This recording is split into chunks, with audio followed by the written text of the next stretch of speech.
나오거든요. 그 2회차는 문제가 좀 어려웠다는 얘기예요.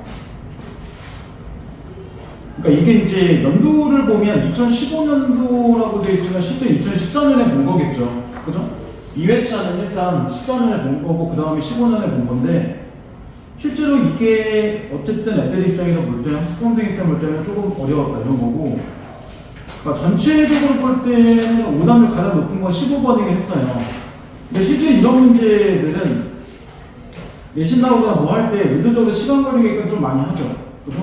그래서 이런 것들은 엄매하게도 항상 나오는 형태의 문제들이고 이걸 제외한다면 조금 오답이 높았던 게 37번 문제 그 다음에 뭐 26번 문제 이런 건데 26번은 이제 쭉 해보면 느끼겠지만 실제적으로 시간은 오래 걸리지만 그렇게 막 복잡한 문제는 아니에요. 단지 간단한 산수는 하긴 해야지. 결국에는 이게 시간 안에 산수하는 게 조금 어렵다? 이런 것들이 좀 걸려있긴 하다는 얘기예요. 결과적으로. 일단 요거는 좀 문제 할 거고 좀 특이하게 높았던 건 화작에서 6번 문제는 오답이 좀 높았습니다. 이 문제는. 그렇긴 하네요. 그런 거였고 그 외에는 하나 정도만 더 뽑아보면 42번. 그러니까 전체적으로는 이게 B형 자체가 A형 나눠지는 거는 A형 자체가 통상적으로 이과에 들어가고 그 당시에는 B형 자체는 나 문과가 거의 대부분 봤어요. 시험 자체를. 원래 또 그렇게 할 수밖에 없는 게 BBB가 선택이 안 돼요. 결국은. BB가 선택이 안 되는데 이과가 수학을 A형을 할 수는 없잖아. A형이 좀 더 쉬운 형이니까. 이걸 하게 되면 이제 미적이나 이런 게 빠진 형태에서 합성만 들어가는 게 A형이고 미더 들어가는 게 이제 B형이었기 때문에 그 영어도 B를 하면 국어 A를 할 수밖에 없어요. 그렇기 때문에 실제적으로는 A형 자체가 비문학에서 과학이나 이런 쪽은 좀 더 어렵게 나오고 그 다음 B형 자체는 과학기술 쪽은 좀 쉽게 나왔어요. 생각해요. 그래서 실제적으로 이런 정도를 가지고 우리 문제를 출제하지 않은 겁니다. 왜냐면 문제가 두 개밖에 없잖아요. 그래서 이렇게는 잘 안 나오기는 해요. 우리는 보통 세 부대 정도로 가능할 거니까. 자, 그런 것이고 2회는 다 했으니까 혹시 2회에서 질문하고 싶은 질문이 있거나 뭐 문제 있으면 해주세요. 3회는 제가 임의적으로 할게요. 그럼. 혹시 있나요?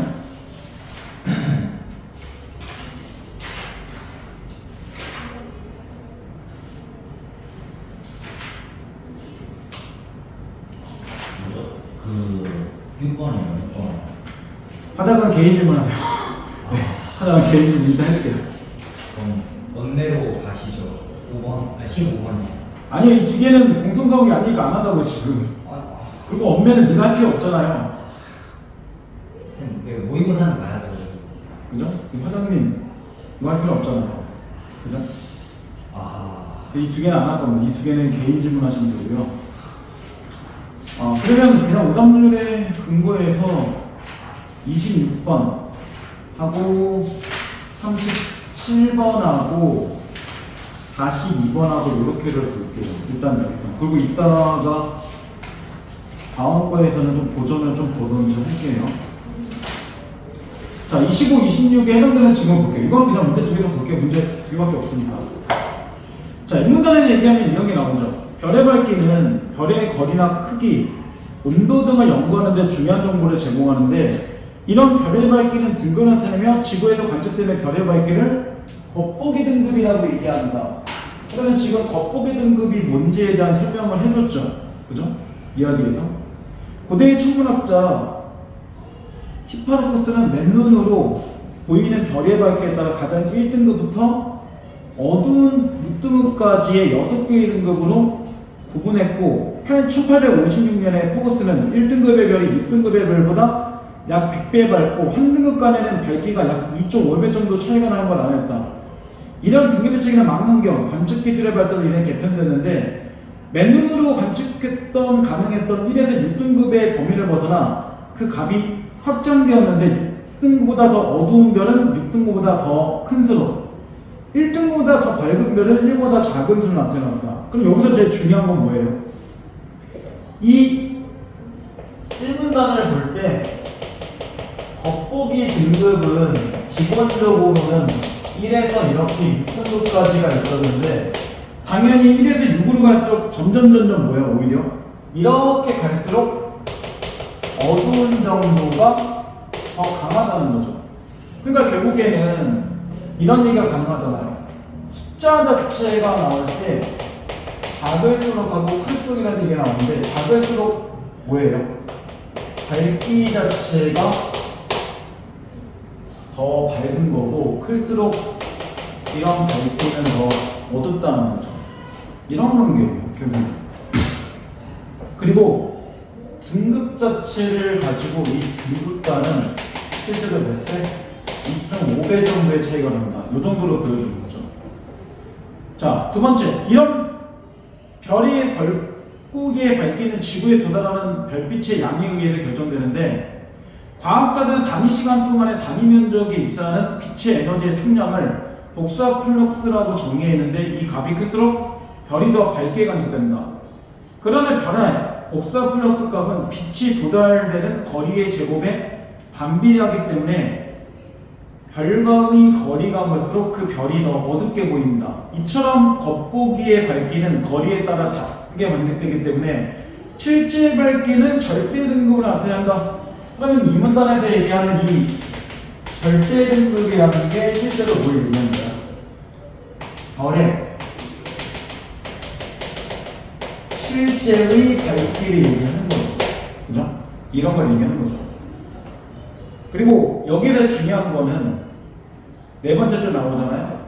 이 복사 플러스라는 것을 볼 때 뭐한다? 그 빛이 도달되는 거리의 제곱에 이런 빛이 도달되는 거리의 제곱에 반비례하죠. 결국 여기서 신경 쓸 거는 다 이런 것들이에요. 이런 숫자들. 그죠? 자, 그 다음 이제 세 번째. 절대 등급은 별이 지구부터 10파섹 거리에 있다고 가정할 때 그 별의 겉보기 등급을 정의하는데 이런 별의 실제 바뀌는 별이 애초 범주나 에너지 총량인 광도가 클수록 밝아지게 된다. 광도는 별의 반지름의 제곱과 별의 표면의 온도의 4제곱에 비례하게 되는데 즉 별의 실제 바뀌는 별의 표면적이 클수록 또는 표면 온도가 높을수록 밝다. 근데 실제로 이 실제 밝기라는 걸 다른 말로 뭐라고 해요? 광도라고 얘기하겠죠. 이 설명대로는 그죠? 그리고 이 광도는 다시 한번 얘기하죠. 별의 반지름의 제곱. 이런 별의 반지름이 제곱. 그 다음에 별의 이런 표면적의 온도의 4제곱 자체와 비례되는 관계입니다. 그럼 결국 비례관계라는 게 되라는 거지. 자, 마지막. 그래서 과학자들은 별의 겉보기 등급에서 절대 등급을 뺀 값의 거리 지수를 이용해서 별까지의 거리를 판단하며 이 값이 큰 별일수록 지구와의 거리가 멀다. 어떤 별의 거리 지수가 0이면 지구와 그 별 사이의 거리가 10파섹임을 나타내고 0보다 크면 10파섹보다 멀다는 걸 의미합니다. 좀 나오죠? 마지막 네 번째를 볼 때 어떤 별이 있는데 이 별에 만약에 거리 지수 자체가 0이라는 얘기는 이런 10파섹하고 같다는 얘기잖아요. 근데 만약에 0보다 이렇게 커버리면 10파섹보다 뭐한다? 멀다. 이런 얘기죠. 그럼 숫자가 클수록 얘네 둘은 무슨 관계야? 비례관계가 성립하는 거죠. 그죠? 이렇게 둘의 관계에서는 비례관계가 성립하겠죠. 그럼 숫자가 작을수록 가깝다는 얘기니까요. 그래서 예를 들어 이런 얘기 나오죠. 북극성의 겉보기 등급은 2.0 정도이고 절대 등급은 마이너스 3.6 정도이므로 거리 지수는 5.6 정도가 나올 수 있다. 이 값은 0보다 크기 때문에 북극성은 10파섹보다 멀리 있으며 실제로 지구에서 133파섹 정도 떨어져 있다. 나오죠. 이걸 길에서 25번을 보면 1번의 별빛이 도달되는 거리가 3배이면 복사 플러스의 값은 9분의 1배가 된다. 라고 나오잖아요. 왜? 반비례하니까요. 아까 얘기할 때. 그러니까 3배가 되면 역으로 3배만큼 반비례를 거꾸로 가야죠. 그러니까 당연히 9분의 1 정도 나오는 게 맞겠죠. 그러니까 1번은 맞는 얘기고 두 번째, 관측한 것 중에서 히파르쿠스의 등급 범위를 벗어난 것도 있다. 왜냐면 등급 범위를 6까지밖에 안 했는데 우리 눈에서 벗어나는 것은 뭐한다? 더 큰 숫자가 나올 수도 있다고 그랬잖아, 1문단에서. 그러니까 6등급까지가 뭐였습니까? 우리 눈을 볼 수 있는 거고 이보다 더 작거나 이보다 큰 거는 눈으로 확인이 안 되는 정도. 이랬으니까 이번도 맞는 얘기죠. 세 번째, 겉보기 등급과 절대 등급이 같은 별은 지구에서 약 32.6강년 정도 떨어져 있다. 왜? 그게 세 번째 문단 나오잖아요. 절대 등급은 지구로부터 약 18획 정도, 약 32.6강년 정도 떨어져 가정했을 때 그 별 자체의 등급을 정의한다고 나와주니까요. 그죠? 네 번째, 어떤 별과 지구 사이의 거리가 18획 미만이라면 그 별의 거리는 0보다 작다. 아까 여기 얘기 나오잖아요. 0이 18획이니까 이거보다 더 작은 숫자는 10보다 작다. 이렇게 하니까 비례감이 나오겠죠. 근데 마지막에 볼 때 겉보기가 마이너스 1인 것과 1의 밝기는 2.5배 차이다 라고 나오는데 한 등급간이 2.5배잖아요. 그러면 이렇게 되겠죠? 마이너스 1, 0, 1 이렇게 갈 거예요. 그럼 여기 사이가 2.5고 여기 사이도 또 2.5겠죠. 그러니까 결국은 이렇게 두 개 차이는 2.5에다 2.5를 곱한 정도가, 즉 다른 말로 하면 2.5에 제곱을 하든지 이렇게 하든지 아니면 아예 뭐라고 하든지 이걸 해서 6.25라고 하든지 이렇게 하는 거가 정답이죠. 근데 이걸 계산할 필요가 없죠. 그냥 이게 두 개니까 이렇게 되는 상태다 뭐만 기억하면 되죠. 그래서 2.5배 곱하기 2.5배 정도 차이가 나겠다 이렇게 썼어야죠.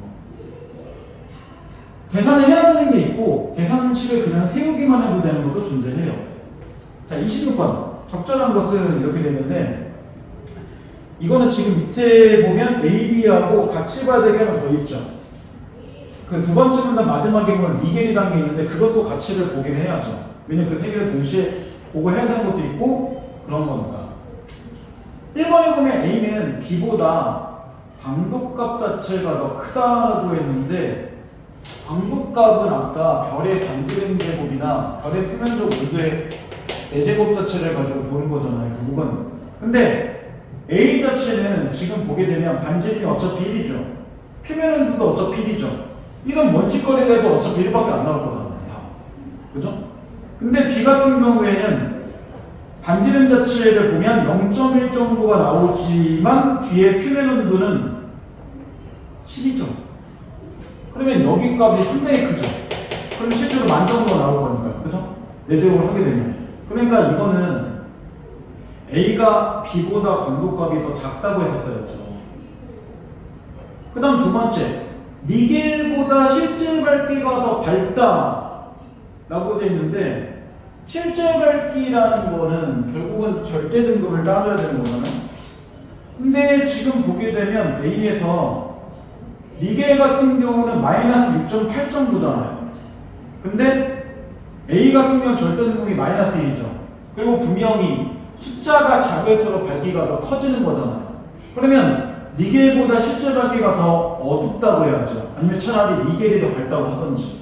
그죠? 그 다음 세 번째, B는 A보다 실제 밝기가 약 100배가 밝다. 태연 이거 왜 그런 거지?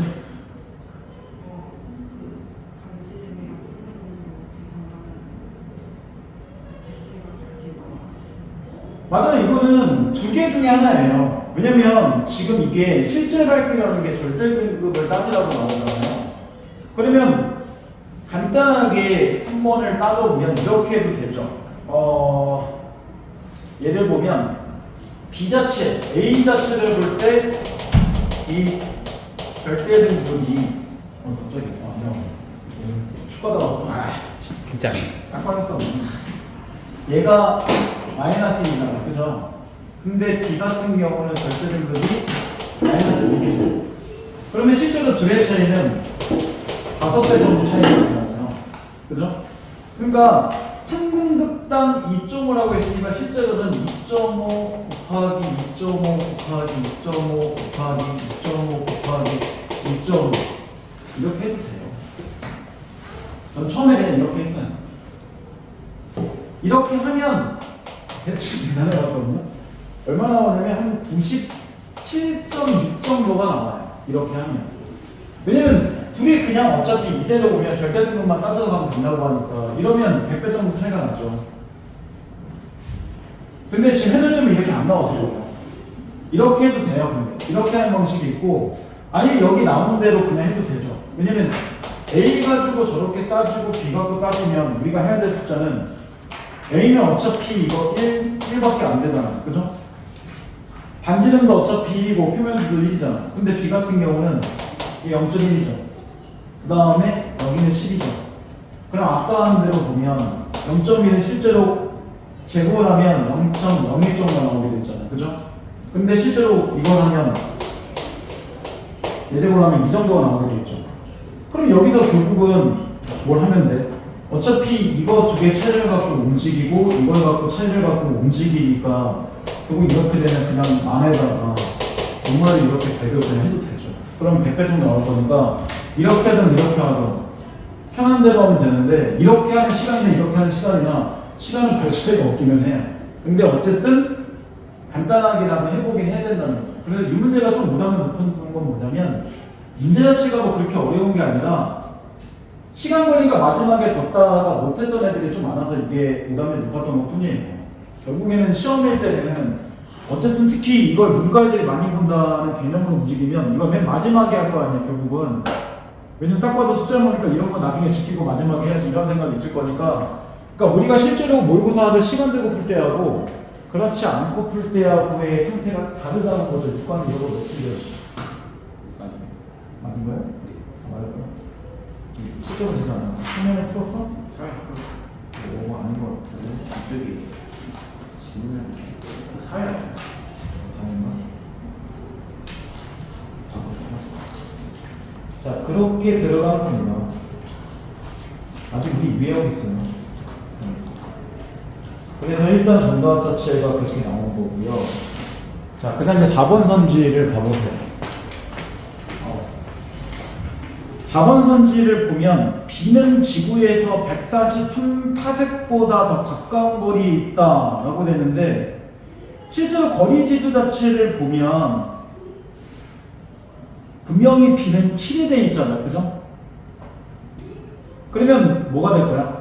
7이라는 숫자가 나오면 맨 마지막 문단을 볼 때 0보다 더 큰 숫자잖아요. 그럼 당연히 뭐 할 거야? 그 143파섹보다 더 먼 게 맞는 거죠. 왜냐면 10파섹 정도라고 할 때 그거를 133파섹이라고 했으니까 당연히 10파섹보다 커버리면 무조건 133보다 커버려야 정상적인 거니까. 그러면 더 멀리 있다 이렇게 썼어야죠. 그 다음 마지막 B 같은 경우는 지구에서 볼 때 북극성보다 어둡게 보인다 라고 했는데 B 같은 경우에 보면 지금 겉보기 등급 자체가 1이죠. 근데 북극성 같은 경우는 겉보기 등급 자체가 2죠. 그럼 겉보기 등급은 숫자가 작아서 밝은 거니까 얘도 거꾸로 했죠. 더 B가 밝다 이렇게 바꿔야죠. 그러니까 하나 정도만 조금 그나마 연산할 수 있게 하고 나머지는 간단하게 숫자만 그냥 왔다 갔다 할 수 있게끔 한 거예요. 문제를 보면. 자, 그럼 뒤에 30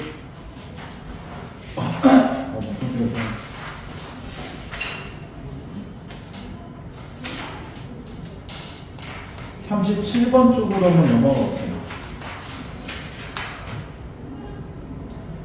자, 김정은의 모래톱 이야기라고 되어 있는데 이게 되게 특이하게 나온 건 사실 36번이죠. 그래서 시나리오 하나를 갖다 집어넣으면서 시간이 조금 오래 걸리게끔 해놨어요. 36번은. 근데 물론 이거 비교만 하는 거니까 문제 자체가 어렵진 않지만 근데 어쨌든 이런 거 나오면 상당히 시간을 걸리게끔 집어넣은 형태들이 있죠.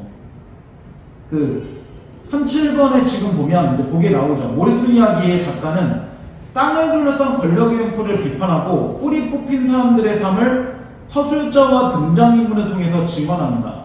이 과정에서 등장인물들은 절망의 나락에 빠지지 않는 저항적 주체의 모습으로 형상화되는데 작가는 공동체의 고통에 대한 공감을 바탕으로 하여 부조리한 현실을 전달하고 증언하기 위해서 서술자 나의 이야기를 창조하였다. 이는 작가의 적극적인 현실 참여 의식이 가미된 결과이다. 이렇게 나왔는데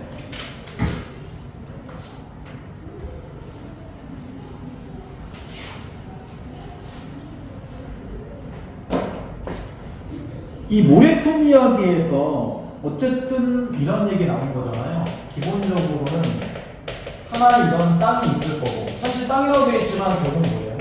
섬을 얘기하는 거죠.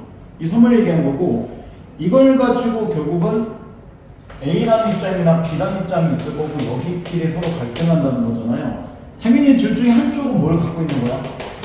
권력을 갖고 있는 사람일 거고, 한쪽 자체는 권력이 당연히 없는 사람이겠죠. 자, 권력이 있는 사람들은 당연히 외부인이야, 내부인이야? 내부인. 예? 외부인. 외부인이죠. 그러니까 여기가 실제로 섬 사람들이죠. 그죠? 섬 사람들 자체는 섬을 지키기 위해서 노력하는 사람들인데 권력은 없는 사람이고, 얘네들이 이제 외부인이다. 섬 바깥에 있는 사람들이 결국 이 섬을 차지하려고 하는 입장에서 들어있는 거죠. 물론 이제 섬 사람 전체가 그러고 있는 건 아니지만. 그래서 세 번째 줄에 보면 등장인물들은 절망에 다르게 빠지지 않는 저항적 주체인 모습을 형성해낸다. 그러면 당연히 권력이 없는 사람들이 뭘 갖고 있는 거야? 저항 대체를 하는 주체가 된다는 얘기겠죠. 결과적으로 이런 걸 보여주는 사람이죠. 중요한 거는 여기 있는 나라는 사람은, 나라고 하면 나오잖아. 지금 보기대로 본다면 서술자 나 이야기를 참조했다라고 나오는데, 나는 이쪽에 있는 사람이야, 이쪽에 있는 사람이야, 아니면 둘 다 아닌 거야? 둘 다 아닌 거죠. 그러니까 나라는 사람은 결국 이쪽도 아니고 이쪽도 아니에요. 이 설명들 안 되면 나는 뭐 하고 있어? 나라는 사람은 이런 부조리한 현실 가치를 갖고 있는 사람이 아니라 이런 현실을 뭐 하게 하는 사람이다? 현실을 전달하거나 증언한다고 나오니까 이 사람도 외부인이라는 얘기예요. 그러니까 외부인 중에서 결국은 이렇게 섬 사람들의 입장을 대변하거나 옹호하는 존재가 있는 거고, 그럼 이 사람은 기본적으로 뭐가 아닙니까? 권력자는 아니라는 얘기잖아요. 이 사람의 권력자는 이걸 왜 전달하고 증언하는 거예요? 그러지 않겠죠. 그러면 외부인 자체가 권력을 갖고 있는 문제가 따로 있다는 얘기죠. 이런 정도로 나눈 거예요. 이야기 자체가. 근데 이게 일제강점기 아니더라도 뭐 그런 게 나오잖아요. 뭐 그 뒤에 보면 이완용이 일사조약 같은 거 만들어서 뭐 이런 식으로 나온 것도 있잖아요. 이야기를 보면. 이게 일본에 보면 건우 할아버지와 윤춘삼에 대한 나의 태도로 보아 이야기는 조마이섬 사람들에 대한 공감을 담아낸 것이다. 근데 이건 보기만 봐도 알 수 있죠. 왜? 내가 부조리 현실을 전달하고 증언한 사람이라면 당연히 뭐 해야 돼? 조마이섬 사람들의 입장을 해야지 그거를 전달하고 증언할 거 아니에요. 그죠? 이건 보기 통해 확인할 수 있잖아요. 두 번째, 조마이섬 사람에 대한 나의 이야기가 건우의 섬 이야기와 관련된 걸 보아 건우는 땅의 소유권이 바뀌어온 현실을 증언한 인물이다. 결국 소유권이 누구한테 넘어가는데? 그들에게 넘어가잖아요. 보여주는데. 그러면 실제로 나의 이야기가 건우의 섬 이야기에 연결되면 결국은 건우는 땅을 빼앗긴 존재니까 그런 현실을 증언할 수 있는 사람 자체가 돼줘야죠.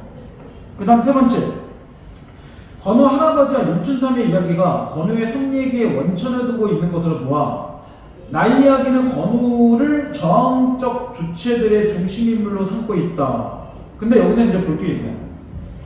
섬 사람들이라고 얘기했지만 이 섬 사람들 자체를 볼 때 당연히 건우 자체도 섬 사람이고, 여기 나오는 건우의 할아버지 자체도 섬 사람이고, 그 다음 윤춘삼이랑 나오는 사람도 당연히 뭐예요?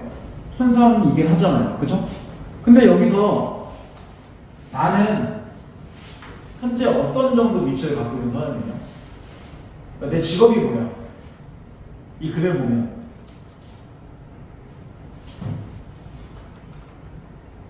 하연 나의 직업이 뭐야?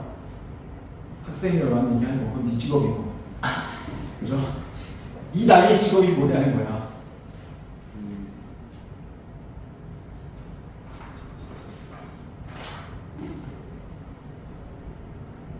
소설 그런 거 아니야? 글 쓰는 사람 아니에요? 글 쓰는 사람? 아닌데요. 아니에요.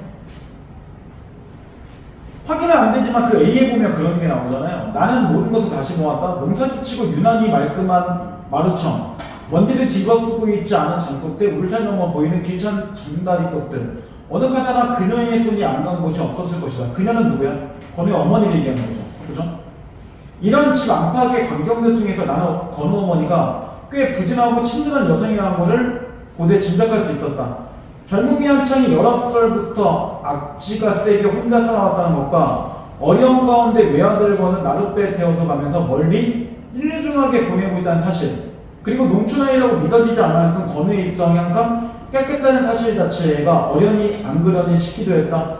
얼핏 보아서는 어리무단한 여행 같기도 하지만 유난히 올가듯한 이마라든가 역시 건우처럼 짙은 눈썹 같은 데서 그녀의 심상치 않은 일질랄까 정렬 같은 걸 읽을 수 있었다. 그럼 어쨌든 누군지는 몰라도 이 건우는 현재 뭐예요?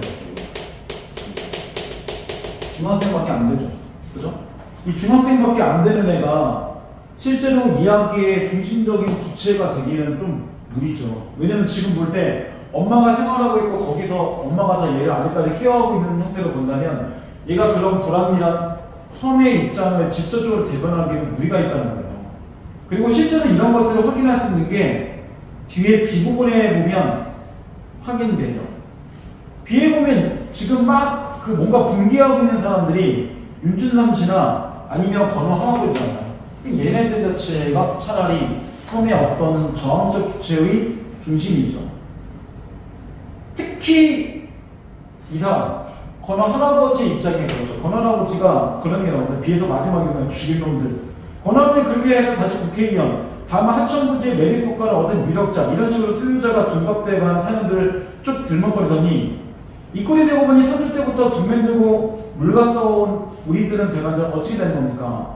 그의 꺽꺽한 소리가 건우가 지갑을 꾸중했던 날 나릿배 통학생입니다 하는 때의 그 무엇인가를 저주하는 듯한 감정이 꿈틀거리고 있는 것 같다.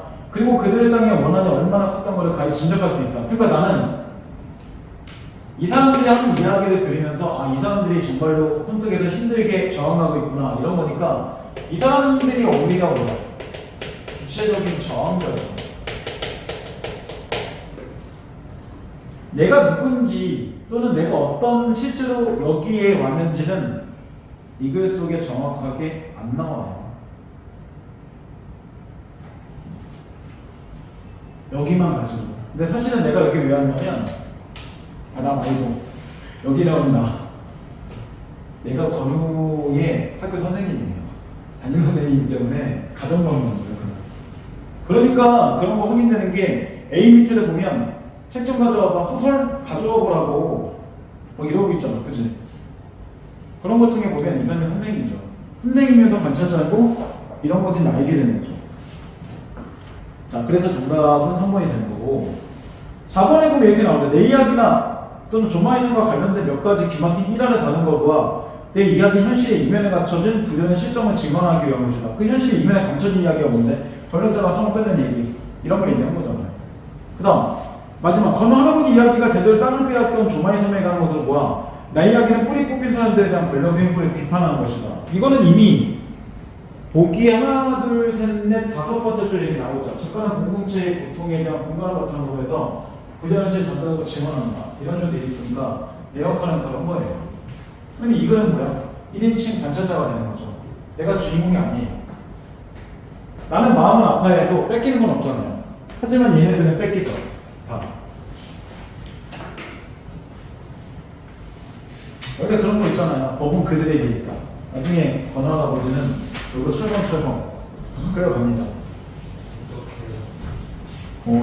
잘못한 것도 있지만 꼭 잘못이 문제는 아니지만 어쨌든 끌어갑니다. 그런 거죠. 자, 그 다음에 42번 쪽으로 한번 넘어가볼게요. 임경업전은 기본적으로 되게 중요한 소설이긴 해요. 왜냐면 이것도 영웅 계열의 소설이기 때문에 기본적으로 그런 게 되게 중요하긴 합니다. 그죠? 어쨌든 오늘 이 힘든 시간에 오셔서 참 힘드시겠다. 김세현 씨, 그죠? 성적이 나쁘진 않아도 대신 짜기 힘들다. 진단 비벼먹을 우리 학교 왜 이렇게 이런 거 없어? 뭐 이런 느낌? 그래도 같이 시험 기다리는 맨날 그래요. 우리 학교 이런 게 왜 이렇게 없어요? 그건 나 잘해. 내가 이런 게 아닙니까? 원래 내신은 인원이 많아서 유리할 수밖에 없어요. 기본적으로 우리 때 한 600명 되니까 그런다. 이런 내신 따기 그나마 편해요. 600명이요? 저희 때는 한 학년당 거의 그 정도 됐거든요. 한 600명 좀 넘었어요. 한 번에 55명에서 60명 정도를 한 번에 다 뜨는 거거든요.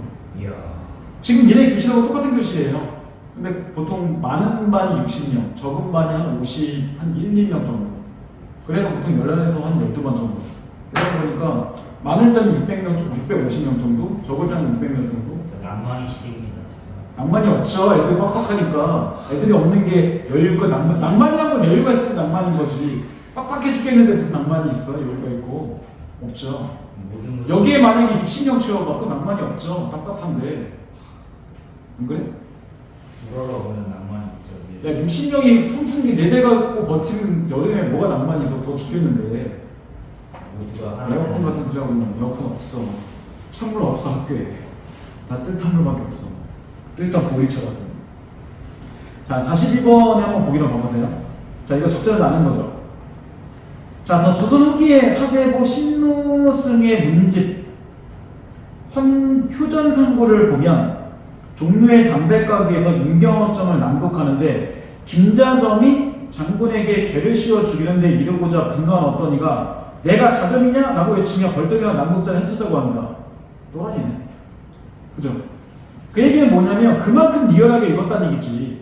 지금도 가끔 아줌마들 뭐 그런 거 나온다고 하잖아. 뭐 악인 뭐 역할 뭐 하거나 악역했으면 괜히 막 시대에서 때리면서 왜 그랬어? 뭘 왜 그래? 그냥 작가가 시키고 PD가 시키니까 그런 것 뿐이지. 그만큼 하는 거잖아요. 그러니까 더글로리의 그 박성호 씨가 아직도 전세준이잖아요. 여전히 사람들이 전세준인 줄 알고 있잖아요.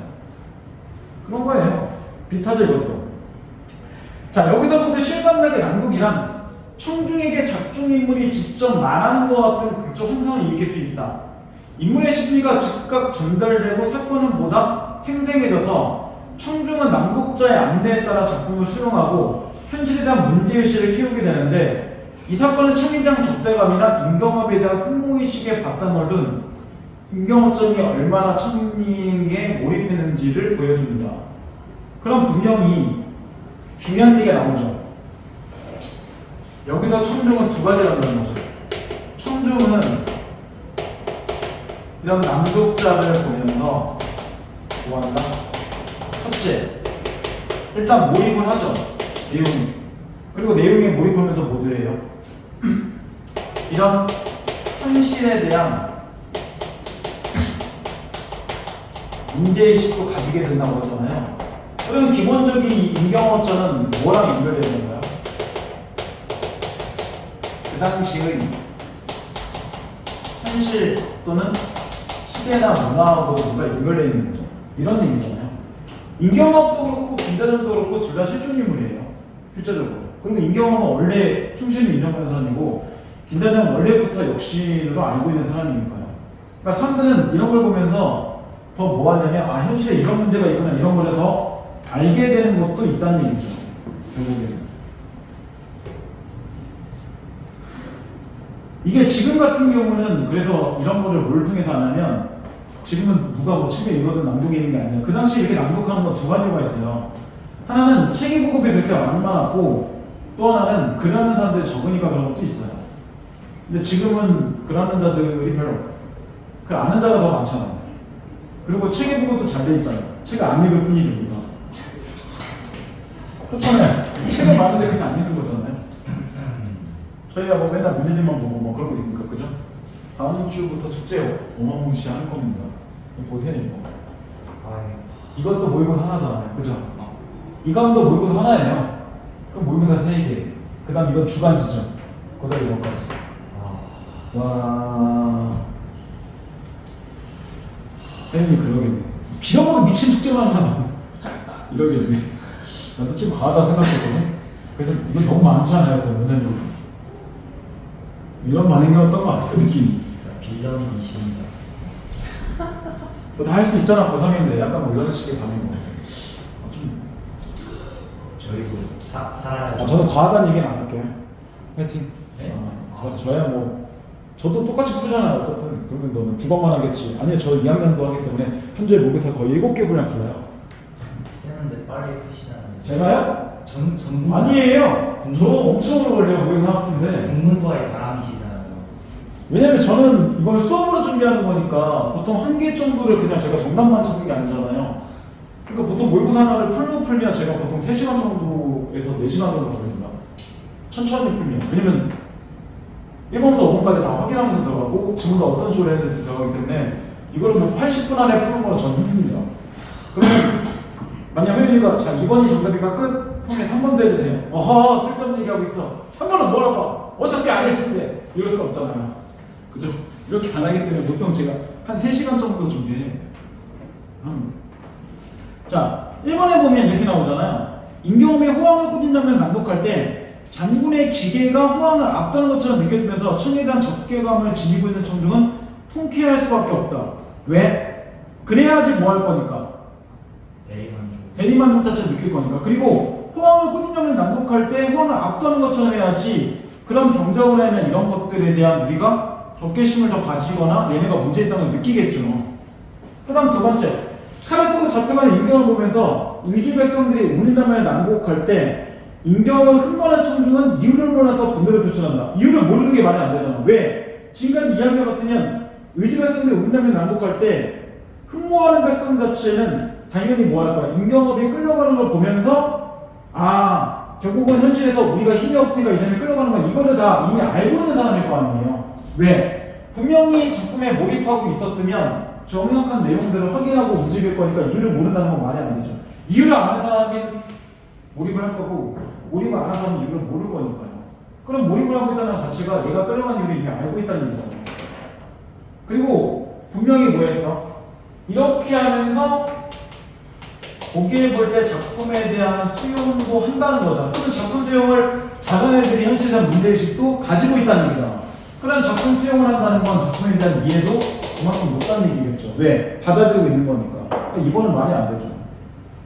세 번째, 주상의 세대를 꾸짖는 낭독할 때 세대때 못한 행동을 꾸짖는 주상의 분노가 느껴지면서 청중은 세대를 내리치는 사람을 더욱 생생하게 받아들인다. 왜? 분명히 몰입하니까. 그죠? 네 번째, 사자가 임경에게 잡아가겠다고 말한 장면을 낭독할 때 이야기에 몰입한 청중에게는 마치 작중인물이 되어 그 대화를 직접 듣는 듯한 극적 환상이 조성된다. 그래서 보기에서 하나, 둘, 셋, 네 번째 줄에 해치거나 직접 말하는 같은 환상을 느끼거나 이런 거잖아요. 얼마나 몰입했으면 그 실제 낭독한 사람한테 네가 김자전이야? 이러고 있어. 걔를 김자전과 착각할 정도로 몰입하고 있다는 거잖아. 물론 임경업이라고 하는 장면을 낭독할 때는 그 사람이 임경업인 줄 알고 막 박수쳐만 이랬겠죠. 물론 그만큼 뭐 해야 돼? 실감나게 있어야죠. 대충 몸이 건조하게 읽으면 그런 느낌 없을 거 아니에요. 그 다음 마지막, 임금과 백성이 지지함에도 불구하고 김자전에 의해서 임경업이 오해를 있는 장면을 낭독할 때 간신에 대한 청중의 반감이 커지면서 현실 문제에 대한 관심이 높아진다. 왜냐면 실제로 김자전 자체가 여기서 둘이 정확하게 이렇게 대립하는 인물이잖아요. 그래서 얘가 선인이고 얘가 악인인데 실제로 선인이 끌려간다면 권선징악이 안 되고 있는 거잖아. 그럼 당연히 뭐 할 거야? 몰입하고 있는 사람들은 어째 현실 속에서 김자점이 실제로 승리하고 얘가 지는 거야? 아 이런 현실이 나하고 분노하겠죠. 그러면 당연히 이게 뭐야? 필종인물이기 때문에 현실은 문제의식이 더 커지겠죠. 아 결국은 현실은 불합리하구나. 아니면 우리는 힘이 없기 때문에 병자호면에서 이렇게 우리가 사대관계가 성립되는 거구나. 이런 것들을 확인할 수 있겠죠. 이렇게 되는 거예요. 그러니까 이게 지금 내용 자체를 안 봐도 문제를 맞출 수 있어요. 사실은 이 보기만 가지고. 근데 오답이 높은 이유는 잘 모르겠어요. 자 뒤에 있는 맨 마지막 질문 하나 보세요. 요거는 일단 작품 자체가 중요한 작품이기 때문에 이거 딱 그냥 44번 정도만 해결할게요. 일단 도단 12곡은 중요한 이유가 있어요. 두 가지를 동시에 보여줘. 이 도단 12곡은 기출 빈도가 되게 높은 작품이고 얘가 끊어 되게 잘 나와요. 왜냐면 전체가 12개의 연을 갖고 있는데 보통 우리가 배울 때 이렇게 배워요. 1부터 6까지 하고 7부터 12까지 보통 끊어서 배워요. 그래서 1부터 6까지는 주로 뭐가 나온다? 아니죠. 자연에 가는 거죠. 여기에서 한국에 가는 거죠. 이렇게 나오는 거죠, 기본적으로. 물론 그렇다고 해서 이게 다 자연만, 이게 한 번만 얘기하는 건 아니에요. 근데 거의 중심은 그런 정도로 움직인다. 이런 얘기예요. 그리고 이원 자체가 이걸 쓰면서 뭘 많이 하냐면 그런 표현법들 이런 것도 되게 잘 맞춰주는 사람 중에 하나예요. 어쨌든 양반이 쓰면 뭘 좋아해요? 규칙, 예절, 자연들. 그 다음 형식, 제도 이런 걸 좋아하죠. 물론 양반이 더 자연을 좋아하는 게 맞아요. 왜? 그나마 여유가 있을 거니까. 서민이 무슨 자연을 좋아해? 그런 여유가 어딨어. 그러니까 나는 자연이다 이런 거 찍는 사람도 뭔가 물질이든 정신이든 뭔가 여유가 있으니까 가서 그 짓거리 하는 거지. 물질과 정신에 여유가 없는 사람은 못한다는 거예요. 그게 꼭 물질이 아니어도 돼요. 정신이 있으면 있고. 그리고 나는 자연이다 보면 다 사기꾼도 가끔 있어요. 내 마음속에 자연을 보여줘. 니네는 그러지 않을 거예요. 그럴 거면 벌써 갔었어야죠. 여기 왜 있습니까? 그죠? 우리의 50년 뒤에는 과연 나는 자연이다 하고 있는 게 아니라 둘 중에 하나겠죠. 여전히 일을 하고 있거나 아니면 그 전에 연금을 꼬박꼬박 잘 붓고 많이 나와서 그냥 연금 가지고 생활하고 있거나. 마음만큼은 푸르른 그죠? 여러. 네. 마음만큼은 그건 뭐예요? 몸은 아픈데 저 지금 제 몸이 정상이 아니에요 지금. 선생님 다이어트 하신다고 하지 않아요? 다이어트 문제가 아니라 지금 앞에 니네 얼굴이 제대로 안 보여 지금. 네? 지금 앞에 이렇게 굴곡이 있어요. 저 지금 눈이 안 좋아갖고 이것도 이렇게 평면으로 안 보여 지금. 이렇게 보여 막 물결치듯. 좀 눈이 좀 이상해 지금. 물론 와이프는 그러죠. 밤에 핸드폰을 쳐하지 마. 뭐 그렇게 하는데 그런 건지는 모르겠고 너무 과로하셔서 너무 지금 두통이 엄청 오는데 좀 참고 있는 거예요. 약 먹으면서. 지금 이가 이제 맛이 나갖고 이제 뽑아야 되든지 임플란트 하든지 그래야 되는데 지금 아침에도 다른 데 일하고 보니까 중간에 병원 갈 시간이 없어서 다음 주에 가야 되는데 월요일날 또 쉬니까 못 가고. 근데 화요일부터 다음 주 월요일부터 다음 주 일요일까지 수업이 계속 풀이 다 있어요. 모든 날. 근데 수업이 없는 날이 없어요. 제가 화요일 같은 경우도 지금 논술 수업 들어가는 게 있어갖고 그다음 인문논술하는 게 있어갖고 쉰 날이 없어요. 그러니까 이제 오전에 가서 해야 되는데 일을 뽑으면 되게 말을 못하니까 그나마 다음 주 목요일 날은 학원에 출근하지만 수업이 없어서 그날 아마 뽑아야 되지 않을까. 지금 막 두통약으로 지금 버티는 거라니까. 이게 봐봐, 어렸을 때는 이런 일이 없잖아요. 그러니까 몸은 점점 죽어가는 거니까. 저도 그러고 있는 거지 지금. 하나씩 몸이 가고 있잖아요. 저도 이제 50이 가까운 나이니까 이러고 있는 겁니다. 원래 30부터 조금씩 내려와요. 조금씩. 선생님 건강하게 사셔야 돼요. 건강하게 살기 위해서 제가 요새 잘 때 마우스피스 키우고 하고 있어요. 제가 일을 되게 심하게 이러거든요. 그래서 상태가 안 좋아서 일을 갈지 마세요라고 이사가 얘기하는데 그게 내 맘대로 되냐? 콜을 본 사람이 자기 맘대로 뭐 콜을 안 볼 수는 없잖아요. 그래서 마우스피스 한 4개 정도를 가지고 와이프한테 맨날 물어. 어제 내가 소리 안 냈어? 그럼 아직까지 마우스피스가 수명이 다 남아있구나. 확인하게. 왜냐면 이게 실리콘 되어 있기 때문에 점점 찢어져요. 그래서 하나 사면 한 달을 못 버텨요. 하도 돌아다니고. 자, 처음에 보세요 한번. 그건 보고. 뭐 죽기 전까지 소개해줘. 자, 이런 데 어떠 하면 저런 데 어떠 하겠는가? 최영생이 이런 데 어떠 하겠는가? 하물며 천속광을 고쳐 뭐가 타겠는가? 뭐야 이거 전혀 안 해석해줬어. 최영생도 그렇고 천속광도 그렇고 해석을 하나도 안 해줬잖아요. 이렇게만 하면 일수의 주제가 화요일은 뭘까? 예? 이게 어딜 보고 자연친화라는 걸 알 수 있어? 찬속광. 그럼 최영생은 아니야? 최영생은 아니에요. 최영생은 그냥 초형에서 어리석은 3이라고만 나온 거니까 이것만 갖고는 기본적으로 자연친화 말하기가 좀 어렵잖아요. 근데 천석광이라는 것 자체가 가끔 이거 대신에 뭐가 나오냐면 이게 나올 때도 있어요. 이게 모랄리티하고 약간 달라요. 뭐냐면 이 두 개의 뜻이 똑같아요. 자연을 사랑해서 병이 든 것 같다. 이런 뜻이에요. 그러니까 병들 것 같이 자연을 사랑한다. 이런 뜻이에요. 그러니까 이게 정신적으로 내가 자연에 몰입한다. 이런 뜻이기 때문에 일수는 천석광의 뜻을 알면 자연친화의 것 자체를 파악할 수 있죠. 이런 단어예요. 이런 정도 단어는 더 이상 해석도 안 해주죠. 그 다음 두 번째, 연하의 집을 삼고 풍물로 벗을 삼아.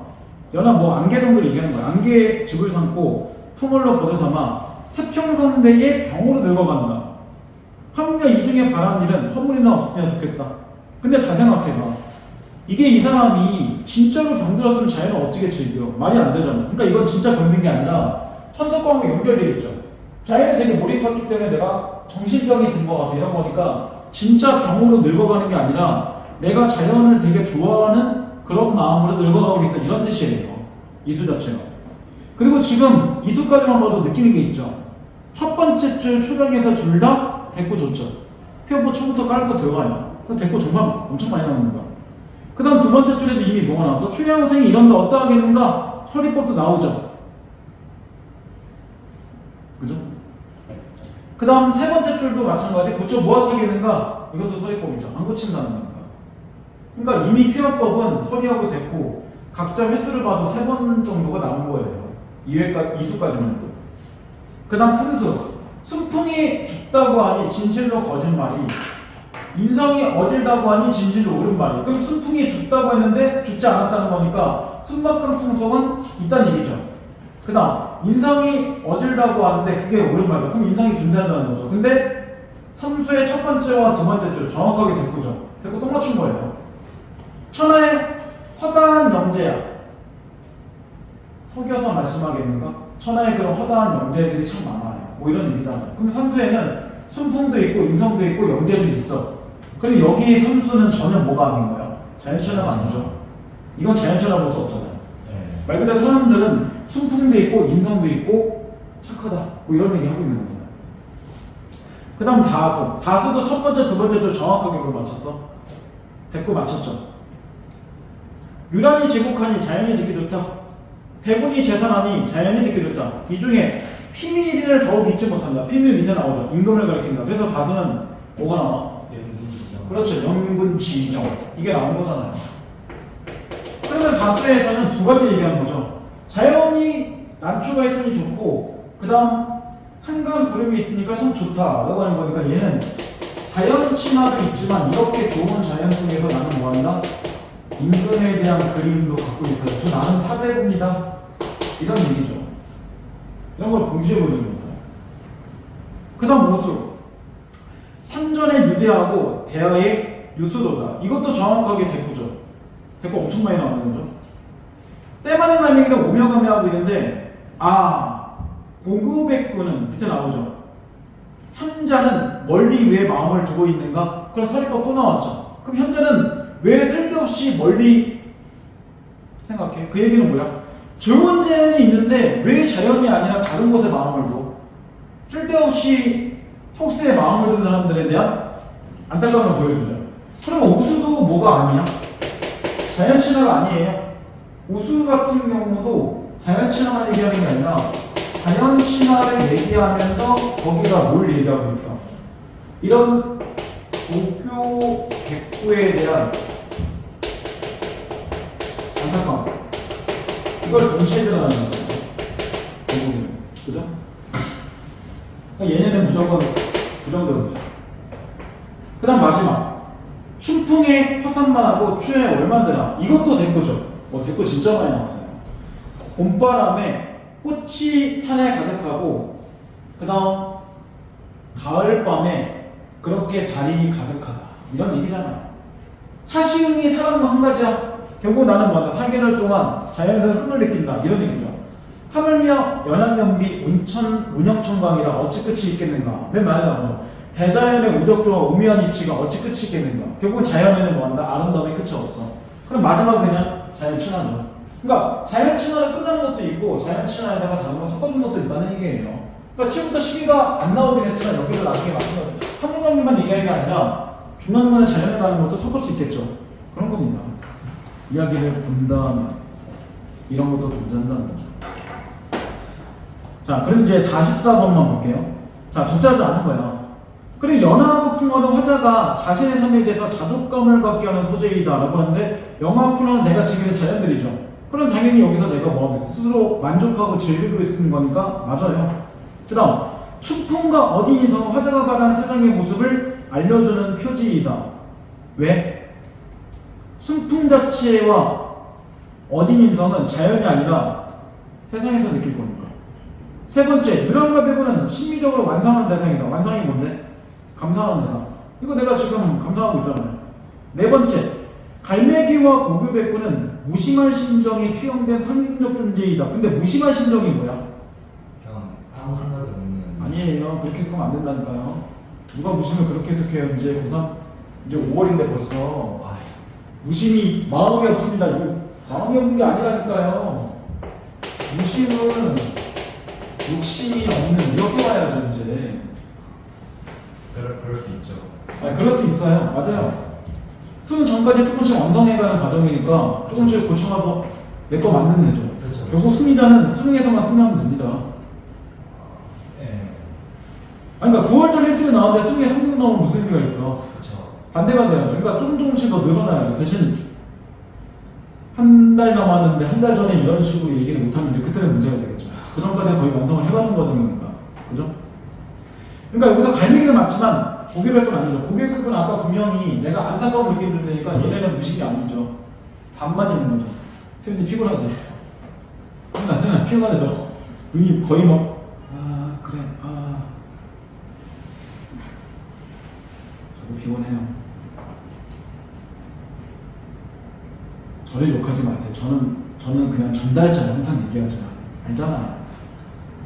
뭐 그렇다고 원장님 엄청 나쁘지도 않아요. 뭐 수업해보면 알잖아. 그 원장님 뭔가 니한테 막 이러지 않잖아. 그치?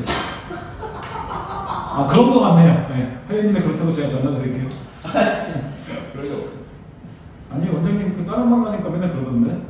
그 정규수반한테 원장님 저희한테 맨날 그 막 감정적 호소해요. 숙제 오세요. 제발 감정적 호소한다고 하는데 누구 말이 맞는지 모르겠어요. 일단 저는 그냥 전달하는 역할을 금요일날 수업하자. 왜요? 라고 얘기하기가 좀 그래요 저는. 사장님이잖아요. 사장님한테 직원이 왜요? 이런 거 쉬워? 교장선생님 학교에서 이번 개그 기념일은 우리 전부가 나오지. 그럼 선생님들이 왜요? 뭐 이렇게 쉽지 않아요. 그냥 나오나 보다. 진짜. 뭐 그런 거겠죠. 뭐 그런 거 있잖아요. 니네 시험 볼 때 보면 좀 웃긴 게 어떤 거 같은 경우는 이런 학교 있더라고. 그러니까 1교시 시험, 2교시 시험, 3교시 자습. 근데 이게 맨 마지막 날이야. 그 마지막 날. 근데 얘네는 한 그룹 열고 한 그룹은 여기서 자습, 시험. 그럼 얘네 시험 보니까 얘네 그냥 다시 만나는 거지. 얘네들이 왜 볼까요? 했더니 학교에서 그냥 자습해. 그럼 얘네가 자습하겠어? 다 자지. 시험 마지막 날인데. 근데 이런 학교들 꽤 있더라고요. 얘기해봤자 어차피 그러잖아요. 왜요? 해봤자 어쩌라고 이러잖아요. 그래? 저도 똑같아요. 제가 원장님한테 왜요? 해봤자 어제 쉬었잖아 애들. 아 그렇구나. 목요일날 끝나고 잘 잤으니까 금요일날은 편하게 나오면 되겠네. 뭐 이럴 거니까. 자 11월 수능 끝나고 푹 쉬세요. 와 누가 아무도 뭐라고 안 할 겁니다. 그죠? 잠깐 쉬었다가 그 논술 쓸 때도 바쁩니다. 네. 논술 쓴 애들은 끝나고 한 2주 정도 바쁘고요. 진짜 한강은 언제냐면 한 2월 되면 진짜 한강은 2월에는 만약에 대학을 다 떨어진 게 아니라면 대학을 다 떨어진 거면 2월에도 편하게 쉬는데 마음이 되게 불편해요. 왜냐면 학교에서 연락 올 수 있습니다. 언제까지 연락 오냐면 2월 한 셋째 주까지 연락 와요. 초등학교 2월 한 셋째 주 넘어서 연락 오는 경우도 있어요. 심지어는 2월 마지막 주에 연락 오는 경우도 있어요. 정말 심각해요. 그러면 2월 20, 한 5일 정도 연락 와서 마지막 추가하시라고 등록하실 거냐고 이런 경우도 간혹 있대요. 물론 그런데 거의 지망되겠죠. 빠져나가는 애들이 많은 방황했죠. 자, 그다음 마지막 5번. 화만상과 월만되는 화자의 충만감을 자아내는 정경의 구성이다. 왜? 나는 자연 자체를 즐기고 있는 사람이니까. 그러니까 이게 실제로 충만감을 느낄 수 있는 거는 두 번째 중장에서 느끼죠. 사시경이 사람과 한 가지다. 여기서 느끼겠죠. 그러니까 정답은 4번 이렇게 나오겠죠. 야, 이 조산식으로 늘 느끼는 게 있어요. 내신 때 해보면 느끼겠지만 굉장히 규칙적이고 굉장히 정형성을 갖고 있죠. 그죠? 자, 수성고는 다 했을 거니까 시험에서 그렇잖아요. 이 정형성의 반대가 뭐냐면 정형성의 반대 자율성이죠. 연결되는 거죠. 그래서 이런 중간성 연결되는 거를 외형이라고 얘기하잖아요. 그럼 반대로 이렇게 얘기한 거를 내재를 얘기했죠. 규칙의 반대가 뭐죠? 자유죠. 그래서 현대시를 통상적으로 이렇게 자유시라고 얘기하는 거잖아요. 현대시에서.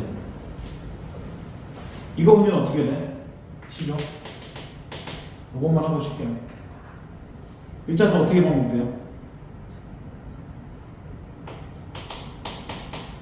이렇게 반복되죠? 그 다음 보통 다음으로 갖고 있죠.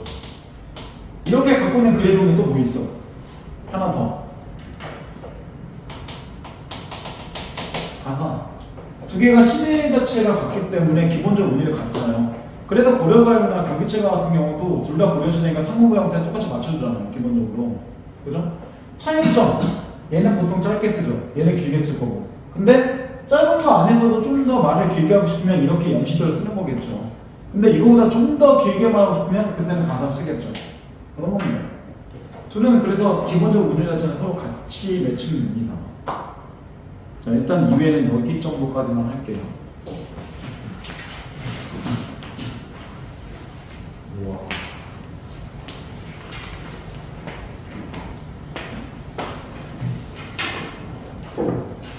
자, 이제 3회를 볼게요. 3회는 2015년에 실시한 시험이죠. 실시한 건데, 이게 등급컷이 너무 높아요. 거기 나와 있는 그대로입니다. 1등급이 100점, 2등급이 96점, 3등급 92점. 이러니까 90점 나오면 4등급이에요. 그죠? 이 굉장히 특이하죠. 뭐 그렇긴 하고요. 오답률이 제일 높았던 문제는 26번이었어요. 역시 문과 애들은 이런 거 살짝 끼는다는 느낌. 이런 게 있고요. 그 외에는 17번. 뭐, 이 정도? 17번에 오답률이 높은 거는 저도 이해를 잘 모르겠습니다. 그 다음에 뭐 20번 정도. 근데 20번 이거 단어 문제니까 그냥 그렇다고 치고. 그 외에는 뭐 41번 정도. 오답률이 좀 있습니다. 네. 그 정도였던 것 같아요. 굳이 하나 정도만 더 뽑자면 32번 정도. 이 정도였어요. 이게, 근데 내신을 좀 많이 하고 그랬으면 사실 가하고 나하고 다하고 한 번 정도는 봤었을 거라는 작품이에요. 30부터 33은. 어쨌든 뭐 그렇고요. 자, 질문할 거 있으시나요?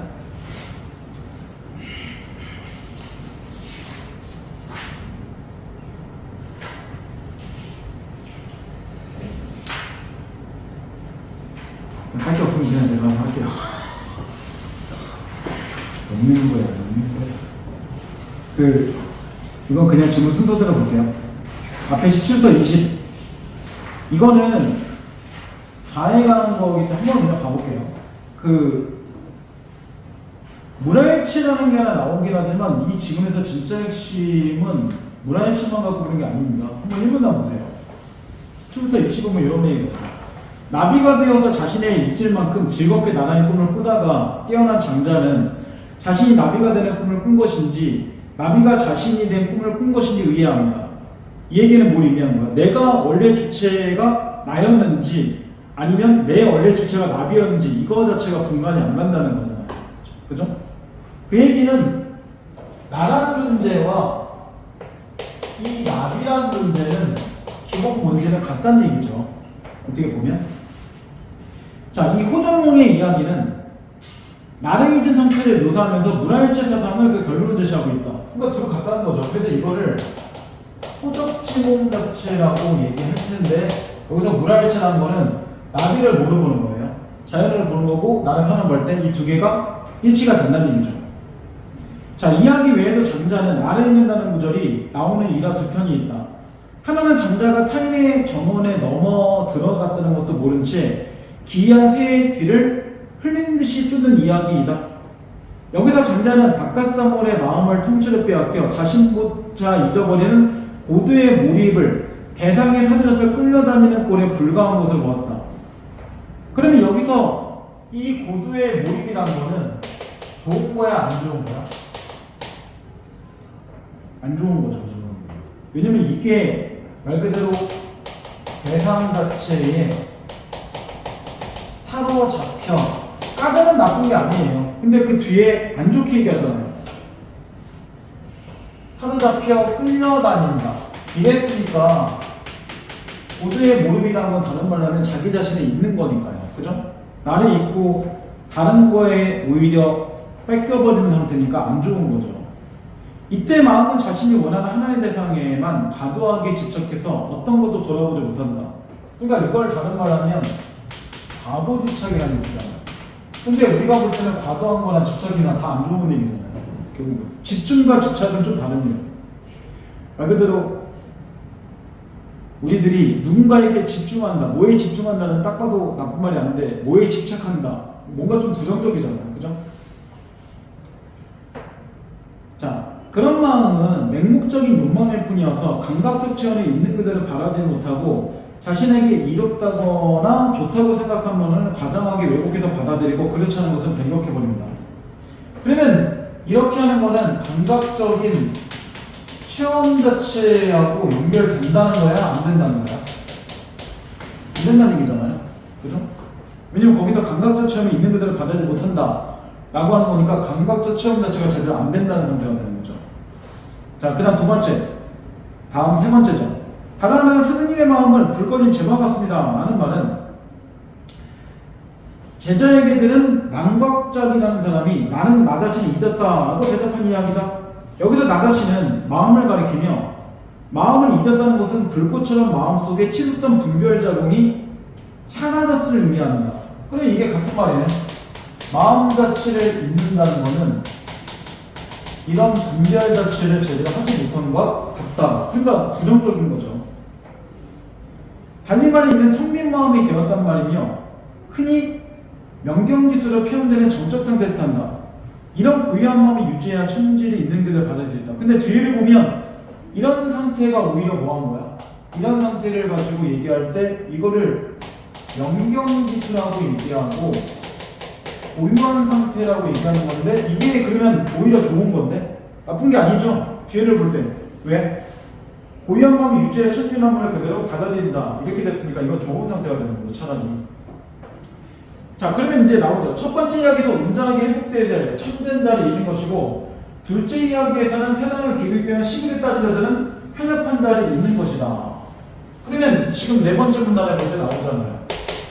이야기가 두 가지가 나오는데 첫째 이야기와 둘째 이야기를 볼 때 그냥 정리를 했죠. 첫째 이야기란 말 그대로 뭐한다? 이런 참된 자아 자체를 잊은 상태이다. 근데 둘째 이야기 자체는 이런 편협한 자아, 이런 편협한 자아를 잊은 상태이다. 그러면 첫째는 좋은 거네. 그럴까요? 아니죠. 첫째는 참된 자를 잊은 거니까 나쁜 거죠. 두 번째는 편협한 걸 잊었으니까 좋은 거죠. 차라리. 이렇게 보는 거잖아요. 그래서 참된 자를 잊은 채 세상을 탐닉한 것으로 자아의 그 다음 세계가 관계를 맺게 되면 대상에 꼼짝없이 종속되어 괴로움이 증폭된다고 장자는 생각한다. 한편 편협한 자를 잊었다는 것은 편견과 아집 상태에서 벗어나 세계와 자유롭게 소통하는 합의 경지에 도달했음을 의미한다. 그래서 뒤에 한번 다시 얘기하면 좋은 것과 나쁜 것. 장자는 이 경지를 만물의 상호유전성으로 설명한다. 자아와 타자는 서로의 존재를 완전히 전제할 때 자신들의 존재가 드러날 수 있다고 합니다. 예를 들어 내가 편견이 없는 눈의 감각으로 꽃을 응시하면 꽃으로 인해서 나의 존재가 성립되고 나로 인해서 그 꽃 또한 존재의 의미를 획득하게 된다는 것이다. 이런 관계가 성립되기 위해서는 끊임없이 타자를 위해서 마음의 공간을 비워두는 수행이 필요하다. 장자는 이런 수행을 통해서 개체로서의 자아를 뛰어넘어 세계의 모든 존재와 일체를 이루는 자아에 도달할 수 있다고 주장한다. 장자가 나비가 되어 자신조차 잊은 채 자유롭게 날 수 있었던 것은 나비를 있는 그대로 온전하게 받아들일 수 있었기 때문이었다. 그래서 만물과 조력해 확인한다는 모라이치로 호전몽이 이해가 끝나는 게 여기에 있다. 그러면 이런 상태를 가지고 뭐라고 얘기하는 거야? 이런 호접지몽의 상태 또는 이걸 다른 말로 하면 여기서는 어쨌든 모라이치로 보는 거잖아요. 이거를 1문단에 얘기한 거 마지막에 다시 정리하죠. 결국은 나비를 있는 그대로 온전하게 받아들이는 게 곧 뭐다? 호전제공 형태이다. 왜냐 그래야지 나비하고 내가 혼연일체로 하나로 연결되는 거니까. 그러면 실제로 원래는 나비는 내가 아니잖아. 내 자아가 아니지만 내 자아처럼 인식되는 상태를 얘기하는 거죠. 그러니까 장자의 나비를 받아들이는 무라일체는 이런 거라고 설명하는 질문이에요. 근데 이거는 19번 문제를 같이 볼게요. 이게 19번에 보면 특이하게는 아니지만 어쨌든 한 명이 또 나오죠. 순자라고 해서 이 사람 또 나오잖아요. 그죠? 장자, 순자 아무 관계 아니에요. 뭐 자자들이 많잖아요. 다 뭐 형제 뭐 이런 거 많잖아요. 그리고 공자인데 다 형제게. 자, 그래서 얘는 이런 말 하고 순자는 자연과 인간을 구별하면서 인간 위의 문명 건설에 중점을 둔다. 아, 첫 번째 줄부터 딱 느끼는 게 있죠. 순자는 누굴 깔까요? 인간이 장자를 까겠죠. 장자는 지금 무라일체 얘기했는데 순자는 처음부터 이렇게 자연과 인간을 이렇게 구별했잖아요. 그러면 무라일체라는 거를 딱 봐도 비판한 사람이잖아. 누가 맡아쓰다 정리하는 게 아니잖아요. 그래서 인간 위의 문명 건설. 그러니까 여기서는 이렇게 나온 거죠. 인간 자체가 자연보다 무조건 위다. 이렇게 본 거니까 결국은 저건 헛소리야라고 하겠죠. 그는 인간의 질서와 혼란이 자연세계가 아니라 인간 세상의 문제로부터 비롯되었다고 본다. 그래서 인간의 현실의 문제를 해결하기 위해서 그는 인간과 인간을 둘러싼 세계에 대한 지속적인 학습을 강조한다. 또한 인간은 만물의 변화에 주도적으로 참여해서 만물을 이끌고 길러줘야 한다고 주장한다. 되게 중요한 내용이죠. 인간 위라는 건 다른 말로 하면 뭐하고 똑같은 거야? 인간이 이런 만물을 이끈다. 이거 같은 말이잖아, 결국은. 그래, 여기서 얘기하는 만물은 그건 누구야? 나비. 이런 거잖아요, 그죠? 나비하고 인간은 하나가 될 수 없어. 이거 지금 몇 번을 같이 얘기하는 거죠. 장자의 말처럼 자연세계와 온전하게 합의하는 거는 인간 사회의 제도의 질서를 세울 수 없어. 그러니까 두 사람은 처음부터 대립하는 거잖아. 이랬을 때 문제가 뭐야? 장자를 비판한 내용을 진짜 나온 거죠. 그러니까 순자의 입장을 잘못 정리한 거 찾아낸 거야, 처음부터. 1번, 마음의 공간을 비우는 수행은 현실 문제 해결에 도움되지 않는다. 마음의 공간을 비우는 걸 뭐라고 해? 그런 거를 연경미술은 얘기한다. 이거 당연히 까야죠, 순자 입장에서는. 그죠?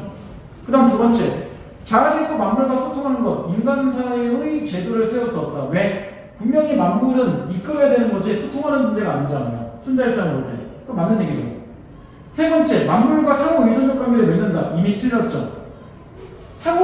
기본적으로 관계를 맺으면 이 상호의 의존적 관계라는 말은 다른 말은 뭐하고 똑같아요. 쉽게 되면 사람 자체와 이런 만물 자체가 서로 평등하다는 얘기하고 똑같잖아요. 기본적으로 서로 의존하고 협력해야 되는 거니까. 그러면 이 말은 순자하고 안 맞죠. 그러니까 3번은 차라리 누가 얘기해야 돼? 장자가 얘기해야죠. 그러니까 정답 3번 이렇게 나온 거죠. 네 번째, 만물에 대한 분별작용이 사라지는 것. 인간 위의 문명 건설에 도움되지 않는다. 왜? 분별을 하라고 나왔으니까. 그죠? 그래서 이 구별이란 말이나 분별이란 말은 같은 말이잖아, 결국은. 그 다음 마지막, 세계의 존재와 일치를 이루는 자아에 도달하는 것만으로는 만물의 변화의 주도를 찾아갈 수 없다. 왜냐면 세계의 존재가 결국 인간의 제가 나머지 존재를 얘기한 건데 걔네하고 일체가 되는 걸 무라일체라고 얘기하잖아요. 근데 무라일체는 장자가 주장한 거니까 순간 당연히 망했죠. 그렇게 되는 겁니다.